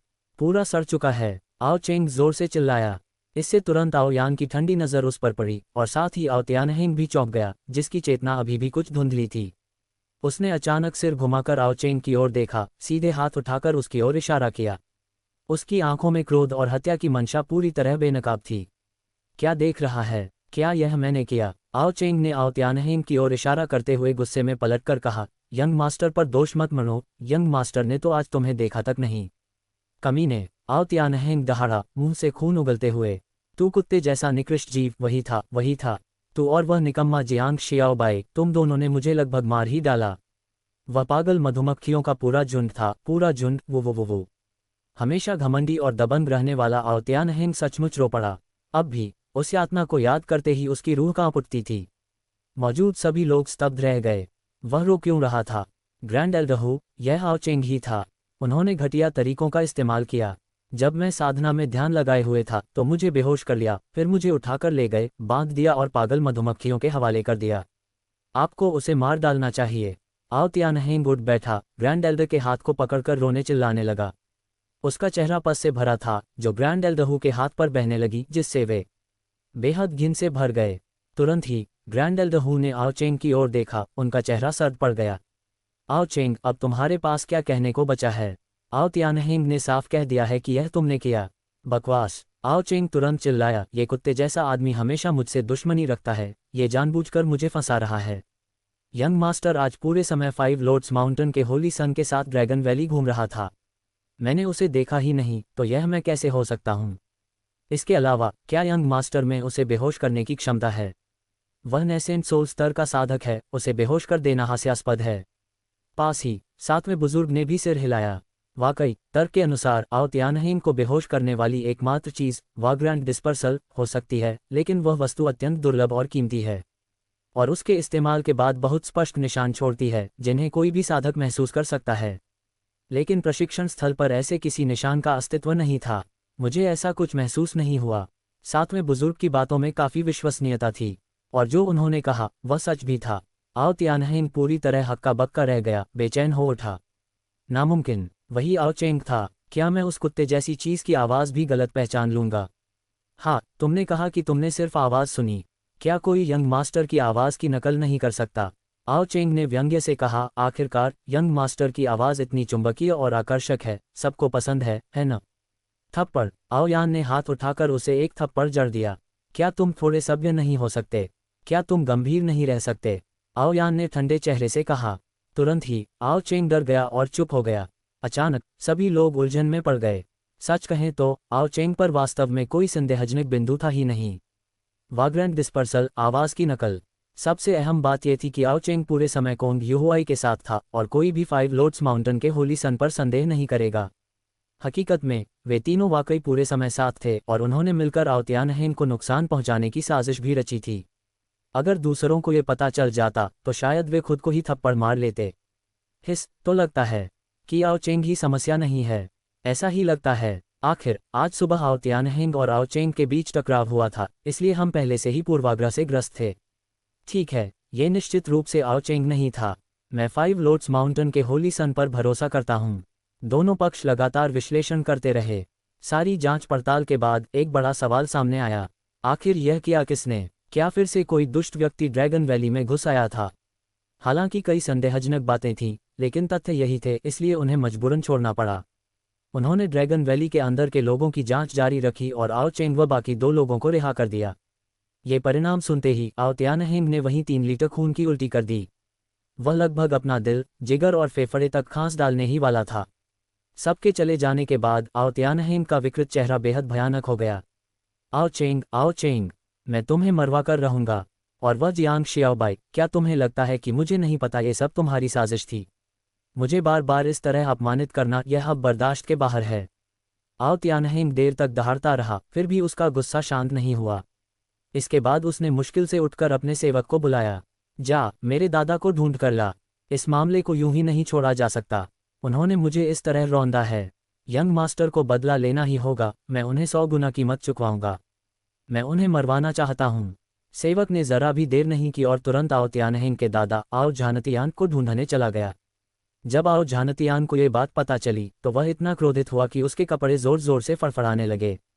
आध्यात्मिक ऊर्जा बाहर रिसने लगी, लगभग उस कक्ष को ही फोड़ देने वाली थी जहां वह एकांत साधना कर रहा था। बहुत अच्छे, जियांग शियाओबाई, तुम सच में मौत को न्योता दे रहे हो। अगर जियांग शियाओबाई यहाँ होता तो वह निश्चित ही आओ झानतियान को पहचान लेता। वह वही ग्रैंड एल्डर था जिसका प्राचीन कुल से संपर्क था। अध्याय 80। ल्यू शी आ रही है। आओ झानतियन इतना गुस्से में था कि उसकी दाढ़ी फड़क रही थी और आंखें अंगारों की तरह चमक रही थीं। वह भला कैसे बर्दाश्त कर सकता था कि उसके पोते को इस तरह से सताया जाए, खासकर तब जब उपद्रव मचाने वाले जियांग शियाओबाई और आओ चेंग थे। जियांग शियाओबाई की तो बात ही छोड़ो, आओ झानतियन तो दिल ही दिल में उसे मार डालना चाहता था। और जहां तक आओ चेंग की बात थी, आओ झानतियन ने उसे कभी गंभीरता से लिया ही नहीं था। वर्तमान में ड्रैगन वैली में सबसे प्रमुख वंश आओ युवानवु का था। कबीले के मुखिया के रूप में आओ वान की स्थिति स्वाभाविक रूप से कम नहीं थी, लेकिन आओ झानतियन भी किसी से कम नहीं था। इसी वजह से यह कहावत प्रचलित थी कि आओ यान पहले स्थान पर है और आओ तियानहेंग दूसरे पर। ये दोनों वंश हमेशा एक दूसरे से श्रेष्ठता के लिए प्रतिस्पर्धा करना चाहते थे, लेकिन आओ युवानवु और उसके लोगों द्वारा हमेशा दबा दिए जाते थे। क्योंकि आओ यान शक्तिशाली थी। आओ यान के भीतर ड्रैगन कबीले का रक्त वंश पिछले कई दसियों हजार वर्षों में ड्रैगन वैली में सबसे शक्तिशाली था, नहीं तो इतनी कम उम्र में उसकी साधना इतनी ऊंची कैसे हो सकती थी। आओ झानतियन जानता था कि आओ यान को हराना उसके लिए संभव नहीं है, इसलिए वह हमेशा आओ चेंग पर हाथ डालने का अवसर ढूंढता रहता था। वह किसी न किसी तरह इस वंश को दबाना चाहता था। इसलिए जब उसे पता चला कि दोषी ये दोनों हैं तो वह न केवल क्रोधित हुआ बल्कि कार्रवाई करने और उन्हें सबक सिखाने के लिए भी तैयार हो गया। वह कुत्ते जैसा जियांग शियाओबाई, एक मामूली नश्वर, उसे लगता है कि ड्रैगन वैली में घुसने का सौभाग्य मिल गया तो वह कोई बड़ी हस्ती बन गया है। आओ झानतियन बार बार ठंडा सांस छोड़ते हुए बोला, मेरे पोते का बदला हर हाल में लिया जाएगा। एक गर्जना के साथ वह सीधे अपने प्रांगण से बाहर निकल गया। क्योंकि कोंग युहुआई गवाह के रूप में मौजूद था और आओ तियनहेंग कोई ठोस प्रमाण पेश नहीं कर सका, इसलिए इस मामले का जियांग शियाओबाई और बाकी दोनों से कोई लेना देना नहीं था। आओ तियनहेंग के निवास से बाहर निकलने के बाद तीनों सीधे आओ चेंग के छोटे से प्रांगण में गए, पहले ठहाके लगाकर हंसे और फिर जी भरकर खाने पीने लगे। कोंग युहुआई ने कभी नहीं सोचा था कि वह, जो रोज ईमानदारी से कीमिया का अध्ययन करता था, ऐसा बन जाएगा। यहाँ तक कि शराब पीते समय भी वह उन्मुक्त हो गया और उसका विद्वतापूर्ण आभामंडल न जाने कितने हजार मील दूर उड़ चुका था। अगर 5 लोर्ड्स माउंटेन का कोई व्यक्ति ये दृश्य देख लेता तो शायद उसे गहरा सदमा लगता, लेकिन बात यह है कि वह कुत्ता आओ तियनहेंग जरूर हार नहीं मानेगा। आओ चेंग शराब पीते हुए आंखें सिकोड़कर बोला, वह जरूर अपने दादाजी के पास जाकर बखेड़ा खड़ा करेगा। जियांग शियाओबाई, तुम्हारे पास कोई उपाय है? क्या तुम मुझे भगवान समझ रहे हो?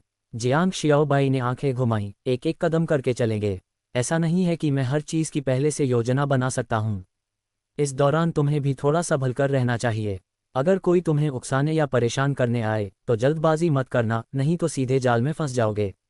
जियांग शियाओबाई के साथ कुछ समय बिताने के बाद आओ चेंग में भी थोड़ी चालाकी आ गई थी। हालांकि वह अब भी उतावला और आवेगी रहता था, लेकिन क्या महत्वपूर्ण है और क्या नहीं, इसका भेद वह समझने लगा था।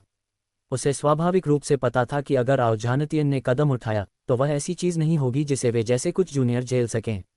इसकी गंभीरता का उसे भली भांति एहसास था। भाई कोंग, इस दौरान तुम ड्रैगन वैली में ही अच्छे से रहो। न केवल तुम्हें एक अच्छा तमाशा देखने को मिलेगा, बल्कि मैं तुम्हारे साथ कीमिया पर और भी विचारों का आदान प्रदान कर सकूंगा, है ना? जियांग शियाओबाई ने कोंग युहुआई से कहा। भाई जियांग, निश्चिंत रहो। अगर मैं तुमसे कुछ नहीं सीख पाया तो मैं, कोंग युहुआई, कभी 5 लोर्ड्स माउंटेन वापस नहीं लौटूंगा। कोंग युहुआई ने दृढ़ता से कहा। ये सुनते ही जियांग शियाओबाई अचानक खड़ा हो गया और ताली बजाए। अच्छा, यही तो हमें चाहिए, ऐसा ही संकल्प। इसी समय वह भीतर ही भीतर बेहद उत्साहित था। कोंग युहुआई के ड्रैगन वैली में होने से वह इस अवधि में उसके साथ अच्छा संबंध बना सकता था।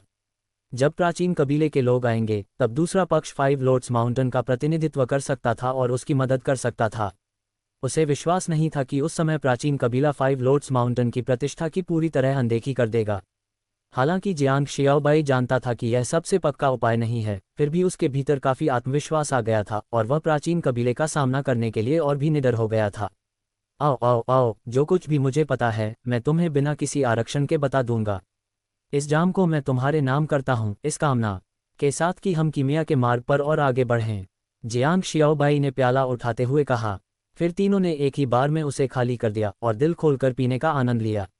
ओह, वैसे भाई जियांग, 1 साल बाद पूर्वी क्षेत्र में एक भव्य कीमियागर प्रतियोगिता होने वाली है। कोंग युहुआई ने मुंह पोंछते हुए कहा। उस समय पूरे पूर्वी क्षेत्र के सभी कीमिया प्रतिभाएं आएंगी। तुम भी जाओगे ना? जियांग शियाओबाई ने बेपरवाही से हाथ हिलाया। ठीक है, अगर कुछ अप्रत्याशित नहीं हुआ तो शायद जाऊं। खैर, ये तभी था जब कुछ अप्रत्याशित न हो। 1 साल तो छोड़ो, ये भी सवाल था कि वह अगले 1 महीने तक जीवित रह पाएगा या नहीं। जब प्राचीन कबीला आएगा तो जरा सी चूक में उसकी गर्दन जा सकती थी। इसलिए बाकी सब सोचने से पहले अपनी जान बचाना ज्यादा जरूरी था। उसे इस तथाकथित कीमियागर प्रतियोगिता की भी कोई परवाह नहीं थी। वे काफी देर तक खाते पीते और बातें करते रहे, तभी अचानक आओ चेंग जड़ हो गया। फिर उसके हाथ में एक संचार टोकन प्रकट हुआ और उसी समय उसके चेहरे पर उत्साह और आनंद की चमक उभर आई। तुम्हें क्या हो गया? तुम्हें क्या हो गया? पागल हो गए हो क्या? कोंग युहुआई पहले ही शराब के नशे में लड़खड़ा रहा था और आओ चेंग के उस कामुक भाव को देखकर वह ताना मारने से खुद को रोक नहीं पाया। आओ चेंग ने उसे घूरा, सिर हिलाया और ठंडे स्वर में बोला, ये पुरुष और स्त्री के बीच की खुशी है जिसे तुम जैसे दबे कुचले बूढ़े फकीर कभी नहीं समझोगे। ये सुनते ही जियांग शियाओबाई समझ गया कि आओ चेंग किससे संपर्क कर रहा था। जेड इमॉर्टल सेक्ट की संत ल्यूशी। उस समय झील के किनारे छोटी नाव पर इन दोनों की बातचीत काफी सुखद रही थी। एक बार पहली बातचीत हो जाए तो आओ चेंग जैसे लड़की पटाने के माहिर के साथ ल्यूशी के साथ उसका रिश्ता स्वाभाविक रूप से काफी सहज हो जाता। हा हा हा, जियांग शियाओबाई, हमारी बहार आ गई है। आओ चेंग अचानक जोश में हंस पड़ा। संत लियू ने कहा है कि जैद इमॉर्टल सैक 2 दिनों में ड्रैगन वैली का दौरा करेगा। पफ, जियांग शियाओबाई के मुंह में जो शराब थी वह अचानक बाहर निकल गई। ल्यूशी भी ड्रैगन वैली आ रही है। तुम्हें डर नहीं लगता कि तुम दोनों के मिलने से सब कुछ उजागर हो जाएगा? जियांग शियाओबाई ने स्तब्ध होकर पूछा। आओ चेंग अचानक रहस्यमयी ढंग से मुस्कुराया। सच बताऊं तो मैं इतना भी मोटी चमड़ी वाला नहीं हूं। उस दिन नाव पर मैंने उसे सच बता दिया था कि मुझे कविता लिखनी नहीं आती और पर्दे के पीछे तुम मेरी मदद कर रहे थे। और अंदाज़ा लगाओ क्या हुआ। वह पल भर को चौंकी और फिर मेरी चांदी जैसी जुबान से पूरी तरह जीत ली गई। इस बार जियांग शियाओबाई को शराब थूकने का मन नहीं हुआ, उसे तो खून थूकने का मन कर रहा था। आओ चेंग के पास आखिर कौन से हथकंडे थे? ऐसी स्थिति में भी उसे ल्यूशी ने नाव से लात मारकर बाहर नहीं फेंका। आओ चेंग की काबिलियत से जियांग शियाओबाई पूरी तरह प्रभावित हो गया। फिर उसने मन ही मन विचार करना शुरू किया। ल्यूशी के पीछे खड़ी जैद इमॉर्टल सेक्ट भी काफ़ी प्रसिद्ध है, बस ड्रैगन वैली से थोड़ी कम। अगर मैं उन्हें भी खींच लाऊं तो मेरे बचने की उम्मीद थोड़ी और बढ़ जाएगी। ये सोचते हुए जियांग शियाओबाई ने आओ चेंग की ओर देखा। इस लक्ष्य को पूरा करने के लिए शायद उसे आओ चेंग की मदद लेनी पड़ेगी। सौभाग्य से आओ चेंग पहले ही काफ़ी नशे में था और उसने जियांग शियाओबाई की उस असामान्य नज़र पर ध्यान नहीं दिया, नहीं तो वह ज़रूर खड़ा होकर गुस्से में जियांग शियाओबाई पर लोगों को फंसाने का आरोप लगाता। पूरी रात जमकर पीने के बाद जियांग शियाओबाई धीरे धीरे आओयान के छोटे प्रांगण में लौट आया। जैसे ही उसने दरवाज़ा खोला उसने देखा कि आओयान चाय पी रही थी।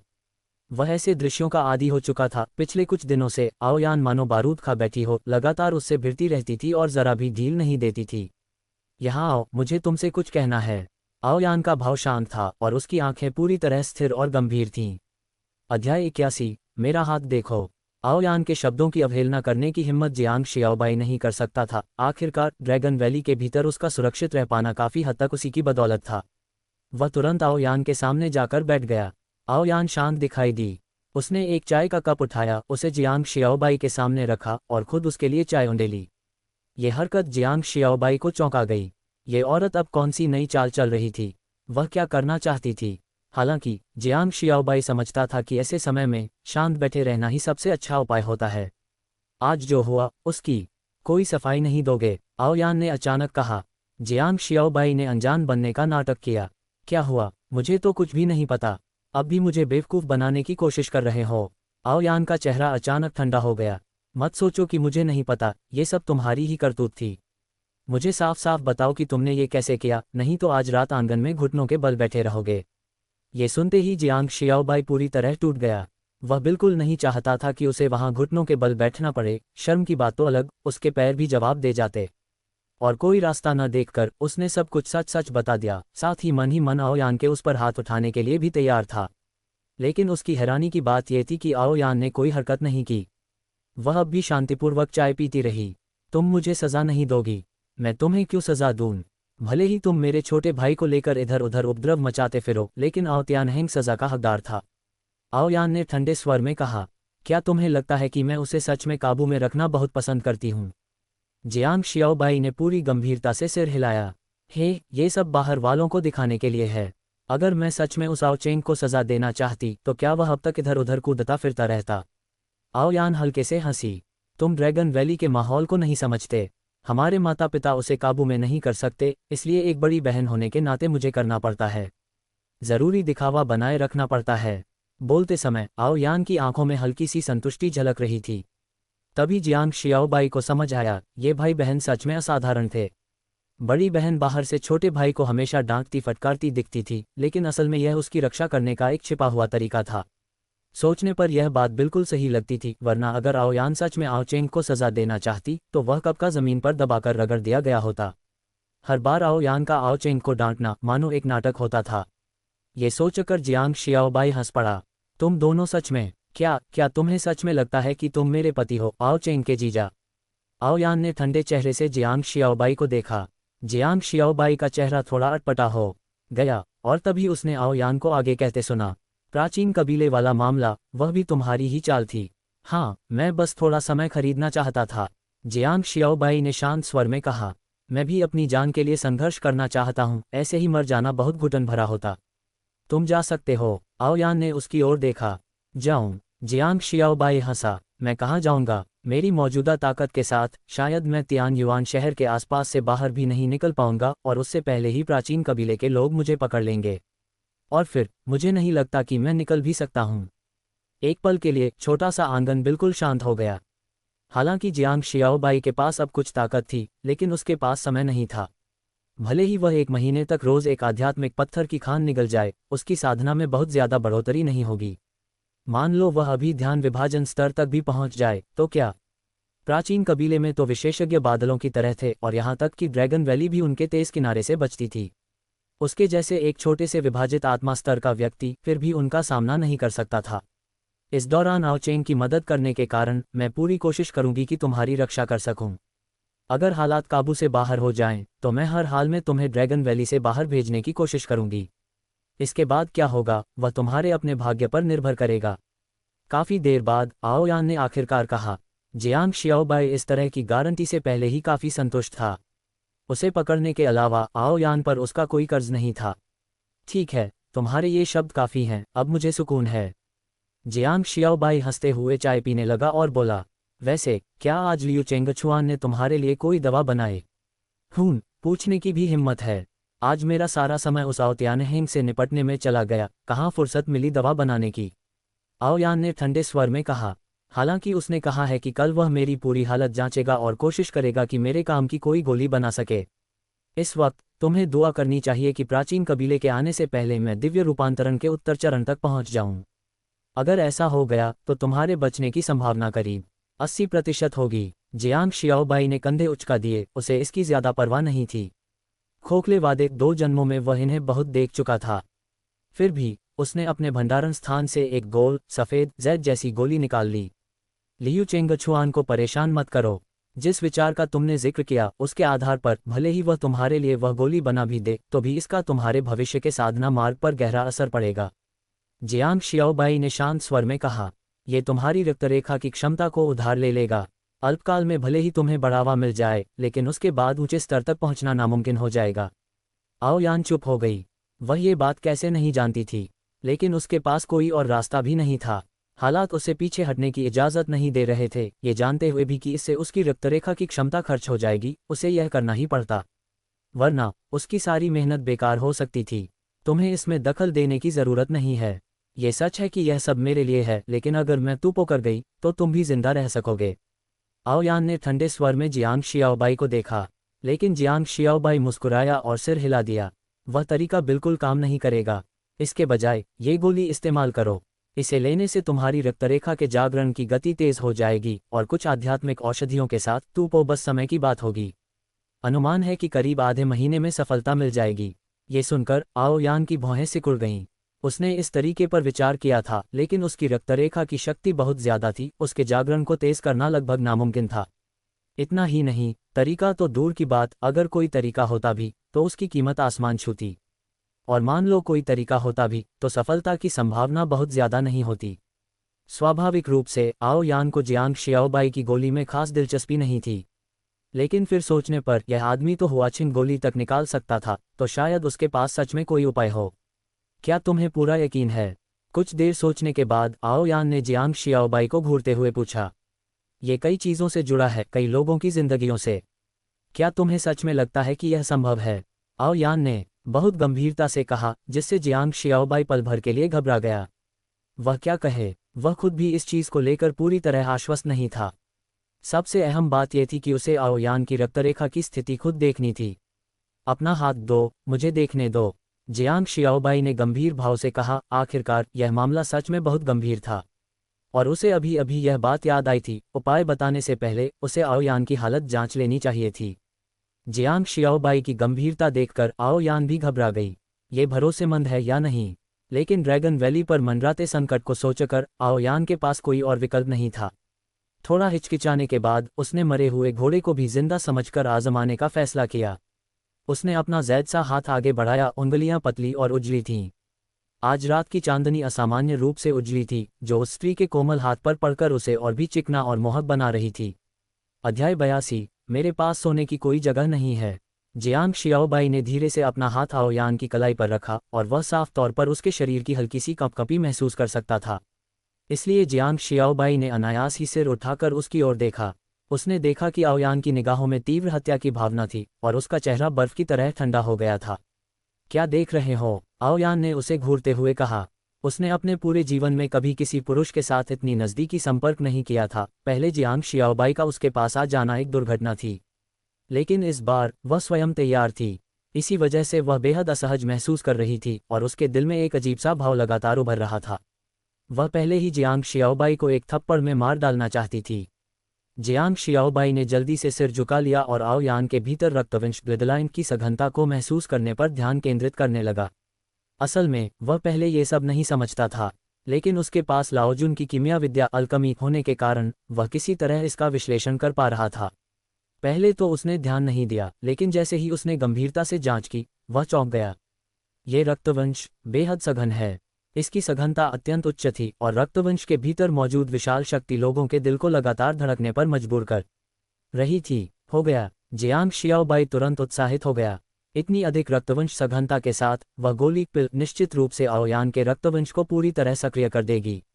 तुम्हारा हो गया कहने का क्या मतलब है? आओयान ने भौहें चढ़ाईं। हो गया का मतलब है कि अगर तुम ये गोली खा लो तो 7 दिनों के भीतर तुम्हारा रक्तवंश निश्चित रूप से सक्रिय हो जाएगा। जियांग शियाओबाई ने उत्साह से कहा, न सिर्फ कोई दुष्प्रभाव नहीं होगा, बल्कि यह तुम्हें अपने रक्तवंश की शक्ति को और बेहतर तरीके से आत्मसात करने में भी मदद करेगा। तुम्हारी ताकत बहुत तेजी से बढ़ेगी, एकदम रॉकेट की तरह, फुर और ऊपर। रॉकेट, फुर फुर। आओयान जियांग शियाओबाई के मुंह से निकले इन अजीब शब्दों को सुनकर स्तब्ध रह गई। हालांकि उसने एक बात तो समझ ही ली, जियांग शियाओबाई का तरीका काम करता है। आओ आओ आओ, देर मत करो, जल्दी खा लो, जियांग शियाओबाई ने कहा और गोली को सीधे आओयान के मुंह में डालने ही वाला था।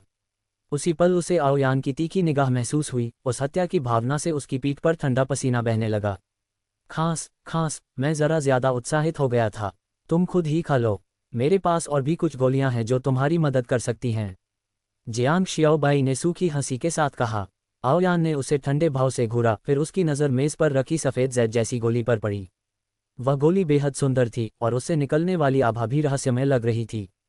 शुरुआत में आओयान के मन में कुछ संदेह था, लेकिन जब उसने ध्यान से महसूस किया तो उसे लगा कि उसके शरीर के भीतर का रक्तवंश हल्के हल्के धड़क रहा है, बेहद सक्रिय हो उठा है। शायद ये सच में एक अवसर हो, इसे आजमाना तो बनता है। अपने मन में ऐसा सोचते हुए आओयान ने गहरी सांस ली, दृढ़ता से गोली उठाई और सीधे मुंह में डाल ली। उसके चेहरे जैसे होंठ खुले और बंद हुए और गोली पहले ही शुद्ध औषधीय शक्ति में बदलकर उसकी नसों और हड्डियों में फैल चुकी थी। एक ही पल में उसका रक्तवंश जोर जोर से कांपने लगा, लगातार सक्रिय होता हुआ और उसके शरीर के साथ घुलता मिलता गया। रक्तवंश के भीतर की शक्ति ने उसकी सुंदर आंखों को हिला दिया। ये सच में काम कर रहा था। उसी समय जियांग शियाओबाई के हाथ में ढेर सारी गोलियां प्रकट हुईं। जल्दी, ये भी ले लो, ये तुम्हारी हृदय नाड़ी और मेरिडियन की रक्षा करेगी और रक्तवंश की अत्यधिक शक्ति से होने वाली गंभीर चोटों से बचाएगी। जियांग शियाओबाई ने एक लाल गोली आओयान को दी। इस समय आओयान को जियांग शियाओबाई पर गहरा विश्वास हो चुका था, इसलिए उसने बिना सोचे समझे उसे खा लिया। फिर 7-8 और गोलियां आईं और जब उसने सब निगल ली तो उसके शरीर की स्थिति काफी हद तक स्थिर हो गई। रक्तवंश अब भी सक्रिय हो रहा था और घुल मिल रहा था, लेकिन पहले जैसी तीव्रता नहीं रही। मुझे एकांत साधना सेक्लूशन में जाना होगा, तुम लोग कल उनका निपटारा करना। इतना कहकर आओयान कमरे के भीतर चली गई और उसी क्षण एक भयानक आभा पूरे कमरे में फैल गई। जियांग शियाओबाई स्तब्ध रह गया। न, अब मैं क्या करूं? मेरे पास सोने की कोई जगह नहीं है। कमबख्त! जियांग शियाओबाई ने जोर से अपने बाल नोच लिए। अगर एकांत साधना करनी ही थी तो कम से कम साधना कक्ष में जाती, वह यहाँ से कहीं ज्यादा सुरक्षित होता। लेकिन अब कुछ भी नहीं किया जा सकता था। उसे पता था कि आओयान इस समय सबसे महत्वपूर्ण मोड़ पर है और उसे किसी भी तरह से बाधित नहीं किया जा सकता। जियांग शियाओबाई ने बस आह भरी, पहले दासियों को आंगन संभालने का आदेश दिया और फिर स्वयं ड्रैगन हॉल गया और आओवान तथा आओ जेनबेई को ले आया। सारी बात समझने के बाद आओवान और आओ जेनबेई दोनों के चेहरों पर उत्साह झलकने लगा। अगर आओयान तू को ब्रेक थ्रू कर पाई तो इस बार हमें गो कबीले से डरने की जरूरत नहीं। बिल्कुल, इम्मोर्टल वेनेरेबल वोहाई पहले ही रास्ते में हैं और 3 दिनों के भीतर पहुंच जाएंगे। आओवान का चेहरा उत्तेजना से लाल हो गया था और जियांग शियाओबाई की ओर उसका भाव कृतज्ञता से भरा था। उसे पता था कि आओयान को यह अवसर पूरी तरह जियांग शियाओबाई की वजह से मिला था। हालांकि अभी इन बातों का समय नहीं था। तुरंत ही आओवान ने ड्रैगन वैली के विशेषज्ञों को तैनात किया और पूरे छोटे आंगन को 3 परत अंदर 3 परत बाहर से घेर लिया। किसी खलनायक का अंदर घुसना तो दूर, शायद एक मच्छर भी उड़कर अंदर न आ पाए। जहां तक जियांग शियाओबाई का सवाल था, उसे आओ चेंग की हवेली में भेज दिया गया। हा जियांग शियाओबाई, इस बार तुम बच गए। अगर मेरी बहन सच में सफलतापूर्वक तुपो कर लेती है तो ड्रैगन वैली के पीछे खड़ा व्यक्ति ऐसा नहीं होगा जिससे गू कबीला टक्कर ले सके। आओ चेंग ने जियांग शियाओबाई के कंधे पर थपथपाया और जोर से हंसा। ओह, जियांग शियाओबाई ने बस सिर हिलाया, ज्यादा परवाह नहीं की। वह हमेशा केवल खुद पर ही भरोसा करता था और मानता था कि केवल मजबूत मुट्ठी ही इस दुनिया में सुरक्षित जीवन की सच्ची गारंटी है। मान लो आओयान एक बार गू कबीले को रोक भी ले तो क्या गू कबीला उसे निशाना बनाना छोड़ देगा? इसके अलावा ड्रैगन वैली के भीतर अभी भी गू कबीले के लोग छिपे हुए थे। अगर हालात बिगड़े तो वे निश्चित रूप से उस पर हमला करेंगे। ये सोचकर जियांग शियाओबाई निश्चिंत होने के बजाय और भी अधिक संकट महसूस करने लगा। हम गू कबीले के भीतर छिपे उन लोगों से भी मौका मिलते ही निपटना चाहिए। अगर उन्हें खत्म किया जा सके तो और भी अच्छा। पता नहीं योजना सफल हुई या नहीं। चांदनी रात में जियांग शियाओबाई एक बड़े पत्थर से टिककर अकेले खड़ा रहा, विचारों में डूबा हुआ। तियान युआन शहर से हजारों मील दूर एक विशाल नगर में होंगवू कॉमर्शियल बैंक की नीलामी बेहद उग्र चल रही थी। हर कोई हुआचिन गोली हाकिंग पिल पाने के लिए टूट पड़ा था। हालांकि इस नीलामी में कुल 5 हुआचिन गोलियां थीं, लेकिन भेड़ियों की संख्या बहुत ज्यादा थी और मांस बहुत कम। भले ही होंगवू कॉमर्शियल बैंक को इस बात का प्रचार करने के लिए ज्यादा समय नहीं मिला था, फिर भी दृश्य बेहद विस्फोटक था। गू बेई सबसे बेहतरीन निजी कक्ष में ऊंची जगह पर बैठा था, उसकी भौहें कसकर सिमटी हुई थीं। हुआचिन गोली की लोकप्रियता उसकी उम्मीदों से कहीं ज्यादा थी। हालांकि गू कबीले ने पहले ही गोल्डन ईगल पवेलियन से संपर्क कर लिया था और कुछ हुआचिन गोलियां हासिल कर ली थीं, लेकिन ऐसी चीजें कभी भी ज्यादा नहीं होतीं। गू बेई ने इस नीलामी की पहली 3 गोलियों की बोली में हिस्सा नहीं लिया और इसी वजह से उसने आखिरी 2 गोलियां पाने का पक्का इरादा कर लिया। इससे प्रतिस्पर्धा और भी भयंकर हो गई। अंततः गू बेई ने भारी कीमत चुकाकर 2 हुआचिन गोलियां हासिल कर लीं। उसने तुरंत उनकी जांच की, गुणवत्ता बेहद उत्कृष्ट थी, यहाँ तक कि उनके गू कबीले के पास मौजूद कुछ हुआचिन गोलियों से भी बेहतर। हालांकि मैंने कुछ आत्मा पत्थर स्पिरिट स्टोन गंवाए हैं, लेकिन ऐसी प्राप्ति पूरी तरह से काबिले तारीफ है। उसे पता था कि अगर वह इस बार आसपास के बड़े शहरों से सारी हुआचिन गोलियां इकट्ठा कर सके तो यह उसके लिए एक बड़ी उपलब्धि होगी। गू कबीले के भीतर उसका दर्जा फिर से ऊंचा उठ जाएगा। गू बेई ने तुरंत एक फैसला कर लिया। अध्याय 83, आओ झानतियान की व्यक्तिगत यात्रा। ये बिल्कुल स्पष्ट था कि गू बेई जाल में फंस चुका था। असल में कोई भी इसमें फंस जाता, क्योंकि हुआचिन गोली हाकिंग पिल का आकर्षण ही इतना बड़ा था। अग्नि विष फायर पॉइजन को पूरी तरह साफ कर पाना असंख्य साधकों का सपना था, और अनगिनत लोग ऐसे थे जो अपने शरीर में मौजूद अग्नि विष के कारण अटक गए थे। भले ही उनके पास ऊंचे स्तर तक आगे बढ़ने का अवसर क्यों न हो, वे उच्च क्षेत्रों में प्रवेश नहीं कर पाते थे। इसी कारण जियांग शियाओबाई द्वारा रची गई यह योजना बेहद घातक थी। कोई भी इसमें न फंसे, ऐसा हो ही नहीं सकता था। यह उल्लेखनीय है कि गू बेई जैसी बुद्धि रखने वाला व्यक्ति भी इस मामले को कुछ हद तक अजीब महसूस कर रहा था। आखिरकार हुआचिन गोली हमेशा से जिनयिन पवेलियन में ही बेची जाती थी और किसी और को इसे पाने का अवसर कभी नहीं मिला था। लेकिन इस बार न सिर्फ बाहरी लोग हुआचिन गोली बेचने लगे थे, बल्कि लगातार कई तरह की सूचनाएं भी बाहर आ रही थीं। तेज अंतर्ज्ञान ने गू बेई को बताया कि इस मामले में जरूर कुछ गड़बड़ है, लेकिन वह किसी भी तरह इसके पीछे का उद्देश्य समझ नहीं पा रहा था। उसे यह नहीं पता था कि यह चीज़ जियांग शियाओबाई ने ही बनाई थी, इसलिए उसका ध्यान उस दिशा में गया ही नहीं। काफ़ी देर सोचने के बाद उसने इसे छोड़ दिया। आखिरकार हुआचिन गोली मिल जाना ही काफ़ी था। जब जियांग शियाओबाई को नीलामी घर से पता चला कि गू कबीला इसमें शामिल हो गया है, तो वह समझ गया कि गू बेई जाल में फंस चुका है। इससे उसके मन का एक बड़ा बोझ हल्का हो गया। इस योजना ने उसे कम से कम आधा महीना, बल्कि 1 महीना तक का समय दिला दिया था। वह इस समय का उपयोग पूरी ताकत से खुद को विकसित करने और समाधान खोजने में कर सकता था। वर्तमान में सब कुछ काफ़ी सुचारू रूप से चल रहा था। कोंग युहुआई को ड्रैगन वैली में मजबूती से बांध कर रखा गया था। चाहे कुछ भी हो जाए, जियांग शियाओबाई उसे जाने नहीं दे सकता था और उसे गू बेई के आने तक इंतजार करना ही था। और उसके बाद आओ चेंग के अनुसार जेड इम्मोर्टल सेक्ट की संत कन्या लियूशी भी ड्रैगन वैली आने वाली थी और जियांग शियाओबाई को बस इतना करना था कि वह उसे वहीं रोके रखे। आओ यान पहले ही अपने क्षेत्र में टूपो ब्रेक थ्रू शुरू कर चुकी थी। जियांग शियाओबाई के अनुमान के अनुसार वह इस बार निश्चित रूप से सफल होगी। वास्तव में यदि आओ यान की प्रतिभा और क्षमता पर्याप्त होती तो वह उसकी शक्ति को और भी बढ़ा सकता था। सीधे उसे एक और स्तर ऊपर धकेलना भी कोई समस्या नहीं थी। इन सब बातों के बारे में सोचते हुए ऐसा लग रहा था कि उसके जीवित रहने की संभावना काफ़ी अधिक है। लेकिन जियांग शियाओबाई ने अपनी सतर्कता बिल्कुल भी कम नहीं की। उसने ये समय यूं ही नहीं खरीदा था। अब ऐसा लगता है कि गो कबीले से टक्कर लेने के लिए मुझे ऐसी किसी शक्ति को खोजना होगा जो उनसे मुकाबला कर सके और मेरी मदद करे। हुआचिन गोली किसी भी हालत में बाहरी लोगों के सामने उजागर नहीं होनी चाहिए और इससे मामला और भी कठिन हो जाता है। जियांग शियाओबाई सोचता रहा, मानो उसके दिमाग की ढेरों कोशिकाएं मर चुकी हों। ये वाकई बहुत कठिन था। यदि सामने कोई बड़ी शक्ति का मुखिया होता तो वह जियांग शियाओबाई के लिए कभी भी गो कबीले से दुश्मनी नहीं लेता, और यदि कोई संत पुत्र जैसा उत्तराधिकारी होता तो उसका वजन ही काफ़ी नहीं होता। ऊपर से उसके पास फिलहाल ऐसा कोई पूंजी या शर्त भी नहीं थी जिससे वह सामने वाले को उसकी मदद करने पर मजबूर कर सके। अचानक जियांग शियाओबाई की नज़र फिर से आध्यात्मिक पत्थर की खान स्पिरिचुअल स्टोन माइन पर जा टिकी। अगर मुझे और ज़्यादा आध्यात्मिक पत्थर की खदानें मिल जाएं तो कुनपेंग निगल स्वर्ग कला कुनपेंग डिवाउरिंग हेवन आर्ट के जरिए मेरी शक्ति बहुत कम समय में तेज़ी से बढ़ सकती है। लेकिन फिर वही समस्या सामने आ गई, आध्यात्मिक पत्थर की खदानें हासिल करना आसान नहीं था। जियांग शियाओबाई पूरी रात इसी उधेड़बुन में डूबा रहा, कोई भी अच्छा समाधान नहीं ढूंढ पाया। सुबह होने तक वह सिर्फ इतना ही तय कर सका कि चीज़ों को एक एक कदम करके ही आगे बढ़ाया जाए। हालांकि जिस बात की उसे बिल्कुल भी उम्मीद नहीं थी वह ये थी कि आओयान की एकांत साधना में किया गया तुपो उसे एक बहुत बड़ी मुसीबत में डाल देगा, एक जीवन मरण का संकट। सुबह सुबह जब जियांग शियाओबाई और बाकी दोनों लोग हवेली से बाहर निकले और घूमने की जगह पर चर्चा कर रहे थे, तभी अचानक लोगों का एक समूह दौड़ता हुआ आया और आओ चेंग की हवेली को चारों ओर से घेर लिया। हरामजादों, क्या तुम सब मरना चाहते हो? यंग मास्टर की हवेली को घेरने की हिम्मत कैसे की? आओ चेंग ने ये देखते ही भड़कते हुए कहा, क्या तुम्हारी आंखें तुम्हारे पिछले हिस्से पर लगी हैं? दिखाई नहीं देता कि यंग मास्टर कौन है? उसने अपने घमंडी यंग मास्टर वाले अंदाज को पूरी तरह दिखाया, लेकिन इसका कोई फायदा नहीं हुआ। उन लोगों ने आओ चेंग को पूरी तरह नज़रअंदाज कर दिया और अपनी आभाएं छोड़ते हुए तीनों को चारों ओर से घेर लिया। ये सभी लोग नासेंट सोल स्टेज के थे।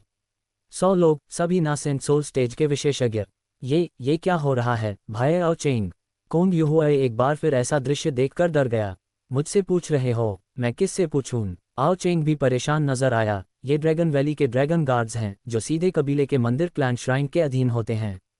अजीब है, क्या कबीले के मंदिर के वे बूढ़े लोग मुझ पर हाथ डालने वाले हैं? बिल्कुल सही। इसी समय मानव दीवार के पीछे से एक गहरी आवाज़ गूंजी। सफ़ेद बाल और सफ़ेद दाढ़ी वाला एक बुजुर्ग भीड़ को चीरता हुआ आगे बढ़ा।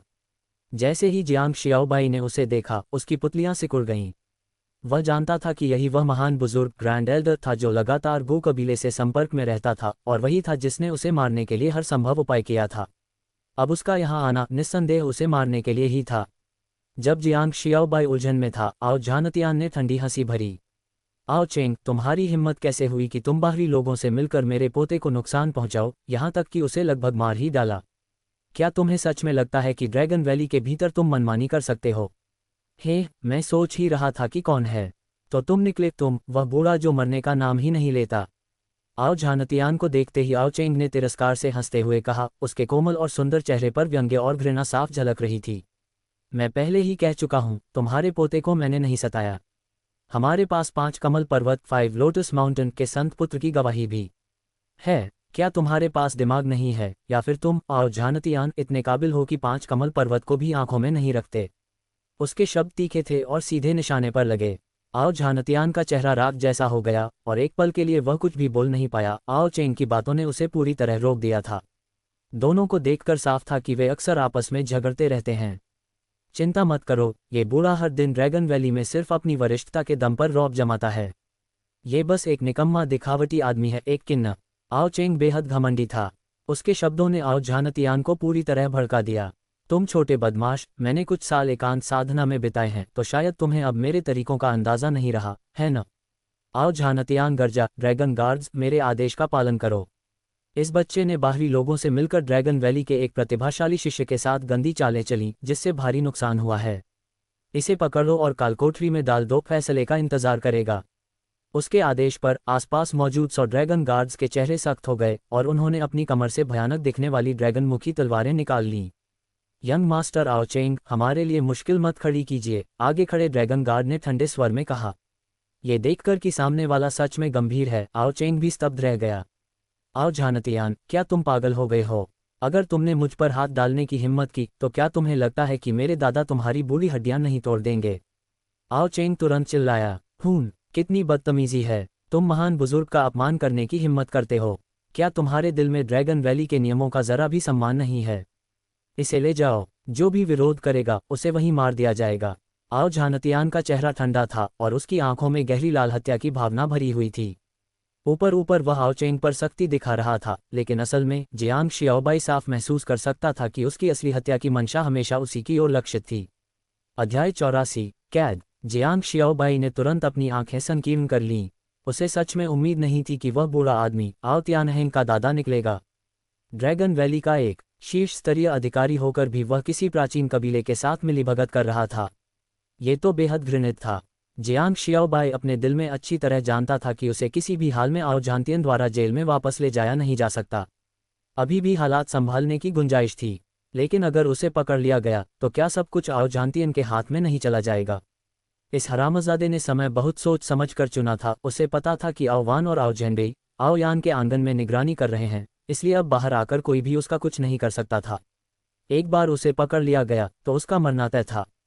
उसी समय आसपास के ड्रैगन गार्ड धीरे धीरे आगे बढ़ने लगे, उन्हें पकड़ने की तैयारी करते हुए। ये युवा स्वामी देखना चाहता है कि आखिर कौन सा कमीना मुझे छूने की हिम्मत करता है। आओ चेंग अचानक गरजा। उसकी आभा फूट पड़ी, भव्य और शक्तिशाली। इससे आसपास के ड्रैगन गार्ड एक पल के लिए सचमुच चौंक गए। आओ चेंग, तुम्हारी हिम्मत दिन ब दिन बढ़ती जा रही है। ड्रैगन गार्ड आधिकारिक काम पर हैं। मैं देखना चाहता हूं कि क्या तुम विरोध करने की हिम्मत करते हो। अगर उसी दौरान मारे गए तो व्यर्थ ही मरे कहलाओगे। आओ झानतियन ने ठंडेपन से आओ चेंग को देखा। जियांग शियाओबाई ने तीक्ष्णता से देखा कि यह कहते समय आओ चेंग के चेहरे के भाव अचानक बदल गए। ये बात स्पष्ट रूप से सच थी। कमबख्त बूढ़े, तुम्हारा असली मतलब क्या है? युवा स्वामी पहले ही कह चुका है कि यह हमने नहीं किया। आओ चेंग ने दांत पीसते हुए कहा, ये किया या नहीं किया ये ड्रैगन गार्ड्स के साथ जांच के लिए चलने के बाद पता चल जाएगा। आओ झानतियन ने ठंडे स्वर में कहा। आओ चेंग गुस्से से भर गया, उंगली उठाकर आओ झानतियन की ओर इशारा किया। तो क्या तुम्हें पता है कि यह युवा स्वामी का निवास है? ड्रैगन वैली के नियमों के अनुसार कोई भी युवा स्वामी के निवास में घुसपैठ नहीं कर सकता। तुम फिलहाल एक मुख्य संदिग्ध हो। तुम्हें कहीं भी गिरफ्तार किया जा सकता है, यहाँ तक कि अगर तुम पूर्वजों की भूमि में भी हो तब भी बेकार है। आओ झानतियन का चेहरा भावहीन था। ये बात आओ चेंग को पूरी तरह निरुत्तर कर गई। उसके पास जियांग शियाओबाई की ओर देखने के अलावा कोई विकल्प नहीं बचा। मतलब साफ था, तुम बस देख ही रहे हो, कुछ कहने वाले नहीं हो। जियांग शियाओबाई का चेहरा असामान्य रूप से गंभीर था। अगर यह मामला ठीक से न सुलझा तो शायद उसे अपने पुनर्जन्म की इस यात्रा को यहीं अलविदा कहना पड़े। रुको ग्रैंड एल्डर, तुम कह रहे हो कि हम मुख्य संदिग्ध हैं, तो मैं भी पूछना चाहता हूं, तुम ऐसा क्यों सोचते हो? जियांग शियाओबाई शांत स्वर में बोला, आखिरकार किसी को गिरफ्तार करने के लिए भी तो ठोस कारण चाहिए, है न? हाँ बिल्कुल, अगर बिना कारण हमें संदिग्ध मानकर कार्रवाई की जा रही है तो ये ड्रैगन गार्ड्स की अनधिकृत तैनाती है। ऐसे में युवा स्वामी का विरोध करना कोई बड़ी बात नहीं। आओ चेंग ने घबराते हुए चिल्लाया। लेकिन आओ झानतियन उपहास भरी हंसी हंसा। पहला, तुम दोनों का मेरे पोते के साथ पुराना बैर है, इसलिए मुझे संदेह करने का पूरा कारण है। दूसरा, मेरे पोते ने साफ साफ कहा है कि उस पर हमला करने वाले तुम ही थे, आओ चेंग और जियांग शियाओबाई। बकवास। जियांग शियाओबाई ठंडे स्वर में हकारा। तुम उसकी बेबुनियाद आरोपों पर यकीन करते हो। फिर अगर मैं कह दूं कि तुम्हारा पोता एक मूर्ख कुत्ता है तो क्या वह सच हो जाएगा? तुम कमीने, मौत को बुला रहे हो। आओ झानतियन का चेहरा तुरंत बदल गया। कल कबीलाई मंदिर में 5 लोर्ड्स माउंटेन के पवित्र पुत्र ने पहले ही गवाही दी थी और यह साबित हो चुका है कि तुम्हारे पोते के साथ जो हुआ वह हमने नहीं किया। जियांग शियाओबाई ने आंखें संकीर्ण की, चेहरा ठंडा था। अब तुम फिर से ये तमाशा कर रहे हो क्या? इसका मतलब यह नहीं कि तुम 5 लोर्ड्स माउंटेन के पवित्र पुत्र पर विश्वास ही नहीं करते? आओ झानतियन कुछ नहीं बोला, बस संकीर्ण आंखों से जियांग शियाओबाई को देखता रहा। कुछ पल बाद वह अचानक ठंडेपन से हंसा। जियांग शियाओबाई, सब कहते हैं कि तुम एक मामूली नश्वर, बहुत बुद्धिमान और साहसी हो। लगता है ये सच ही है, लेकिन क्या तुम्हें लगता है कि इससे सब ठीक हो जाएगा? आओ झानतियन मुस्कुराया कोंग युहुआई की ओर देखते हुए और साथ ही हाथ जोड़कर बोला, पवित्र पुत्र कोंग, ड्रैगन वैली के ग्रैंड एल्डर के रूप में मैं स्वाभाविक रूप से आपके शब्दों पर विश्वास करता हूँ। लेकिन ये दोनों पूरे दिन आपके साथ नहीं थे और मुझे ये संदेह करने का अधिकार है कि इन्होंने ये सब पहले से योजना बनाकर किया हो। इसलिए इन्हें जांच के लिए ले जाना आपके 5 लोर्ड्स माउंटेन की प्रतिष्ठा का अपमान नहीं है। इस मामले में आपको नहीं घसीटा जाएगा, निश्चिंत रहें। ये बूढ़ा आदमी किसी को भेज देगा जो आपको ड्रैगन वैली की सुंदर दृश्यों की सैर करा देगा। इन शब्दों ने जियांग शियाओबाई की सारी योजनाओं और रास्तों को सीधे काट दिया। दूसरी तरफ ने साफ कह दिया था वे 5 लोर्ड्स माउंटेन का अपमान नहीं कर रहे, बस इन्हें संदिग्ध मानकर जांच कर रहे हैं। कोंग युहुआई के पास कोई विकल्प नहीं बचा। उसी तरह जियांग शियाओबाई भी कोई समाधान नहीं सोच सका। अब सैकड़ों ड्रैगन गार्ड से घिरा हुआ वह भाग तो सकता था, लेकिन ऐसा करने से उसकी पूरी ताकत उजागर हो जाती और इससे आओ झांतियन को और भी बड़ा बहाना मिल जाता। एक साधारण नश्वर के पास इतनी ताकत कैसे हो सकती है? बताओ, तुम ड्रैगन वैली में आने का असली उद्देश्य क्या है? जियांग शियाओबाई ये सब अच्छी तरह समझता था और उसका दिल भारी हो गया।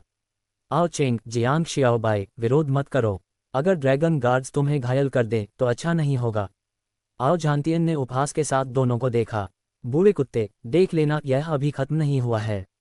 लंबी चुप्पी के बाद जियांग शियाओबाई ने यह डरावनी बात कही। आओ झांतियन ये सुनकर जोर जोर से हंस पड़ा। सिर्फ तुम? क्या तुम्हें लगता है कि जेल में घुसने के बाद बाहर निकलने का कोई मौका मिलेगा? ये कहकर उसने हाथ हिलाया और आसपास के ड्रैगन गार्ड तुरंत आगे बढ़ाए। आओ चेंग विरोध करना चाहता था, लेकिन जियांग शियाओबाई ने उसे रोक दिया। क्या तुम पागल हो? अगर हमें इस बूढ़े कुत्ते के साथ यूं ही ले जाया गया तो हम दोनों बुरी तरह फंस जाएंगे। आओ चेंग ने आंखें फैलाकर जियांग शियाओबाई को घूरते हुए कहा। विरोध बेकार है, ये सब उन्होंने पहले ही गणना कर लिया है। अगर तुमने जरा सा भी विरोध किया तो वे तुरंत अंधाधुंध तलवारें चला देंगे। क्या तुम्हें लगता है वे ऐसा नहीं करेंगे? जियांग शियाओबाई ने शांत स्वर में कहा। बेबस होकर आओ चेंग बस दांत पीसकर गुस्से से गरजा। मुझे मत छुओ, युवा स्वामी के अपने पैर हैं। इस तरह दोनों को ड्रैगन गार्ड्स के साथ जाना ही पड़ा। आओ झांतियन के पास से गुजरते समय जियांग शियाओबाई ने कुछ नहीं कहा, बस उसे ठंडी नज़र से देखा। अगर इस बार बच निकलने का कोई मौका मिला तो बाहर निकलते ही वह सबसे पहले इसी बूढ़े कुत्ते को मारेगा। बस इंतजार करो। जियांग शियाओबाई ने दिल ही दिल में कसम खाए। एक अगरबत्ती के जलने जितने समय बाद जियांग शियाओबाई और आओ चेंग को ड्रैगन वैली की विशेष जेल में बंद कर दिया गया। यहाँ कई कक्ष थे, सभी विशेष सामग्रियों से बने हुए और ऊपर से संरचनाओं फॉर्मेशन से मजबूत किए गए थे। डिवाइन ट्रांसफॉर्मेशन के अंतिम चरण की ताकत के बिना इस दरवाजे को तोड़ने का सोचना भी असंभव था। और मान लो अगर किसी तरह तोड़ भी दिया तो बाहर सैकड़ों नेसेंट सोल और डिस्ट्रैक्शन रियल्म के विशेषज्ञ चौड़ी तलवारें लिए तैयार खड़े थे, सीधे काट डालने के लिए। अंदर बंद होते ही आओ चेंग बार बार गरजने लगा, लगातार जेल के दरवाजे को लात मारता रहा। धम धम धम आवाजें लगातार आती रहीं, लेकिन जरा सा भी असर नहीं हुआ। हरामजादा, इस बूढ़े कुत्ते ने सब कुछ पहले से योजना बनाकर किया है। ड्रैगन वैली के मुख्य लोगों के व्यस्त होने का फायदा उठाकर सीधे हम पर वार किया। आओ चेंग ने गुस्से से गाली दी। इसके विपरीत जियांग शियाओबाई का चेहरा शांत था, जैसे उसे कोई परेशानी ही न हो। शांत हो जाओ, 100 साल तक भी लात मारते रहो तब भी इसका कुछ नहीं बिगड़ेगा। तभी दोनों के पीछे से एक डरावनी हंसी सुनाई दी। उनकी रीढ़ में एक साथ सिहरन दौड़ गई। जब वे अंदर आए थे तब उन्होंने जेल में किसी और की मौजूदगी बिल्कुल महसूस नहीं की थी। दोनों लगभग एक साथ मुड़े और ध्यान से देखने पर उन्होंने पाया कि उनके पीछे एक अंधेरे कोने में एक सूखा सा दुबला पतला व्यक्ति बैठा हुआ है। क्या तुम आओ चेंग हो? आओ वान का सबसे छोटा बेटा, उस सूखे व्यक्ति ने कर्कश आवाज में हंसते हुए कहा।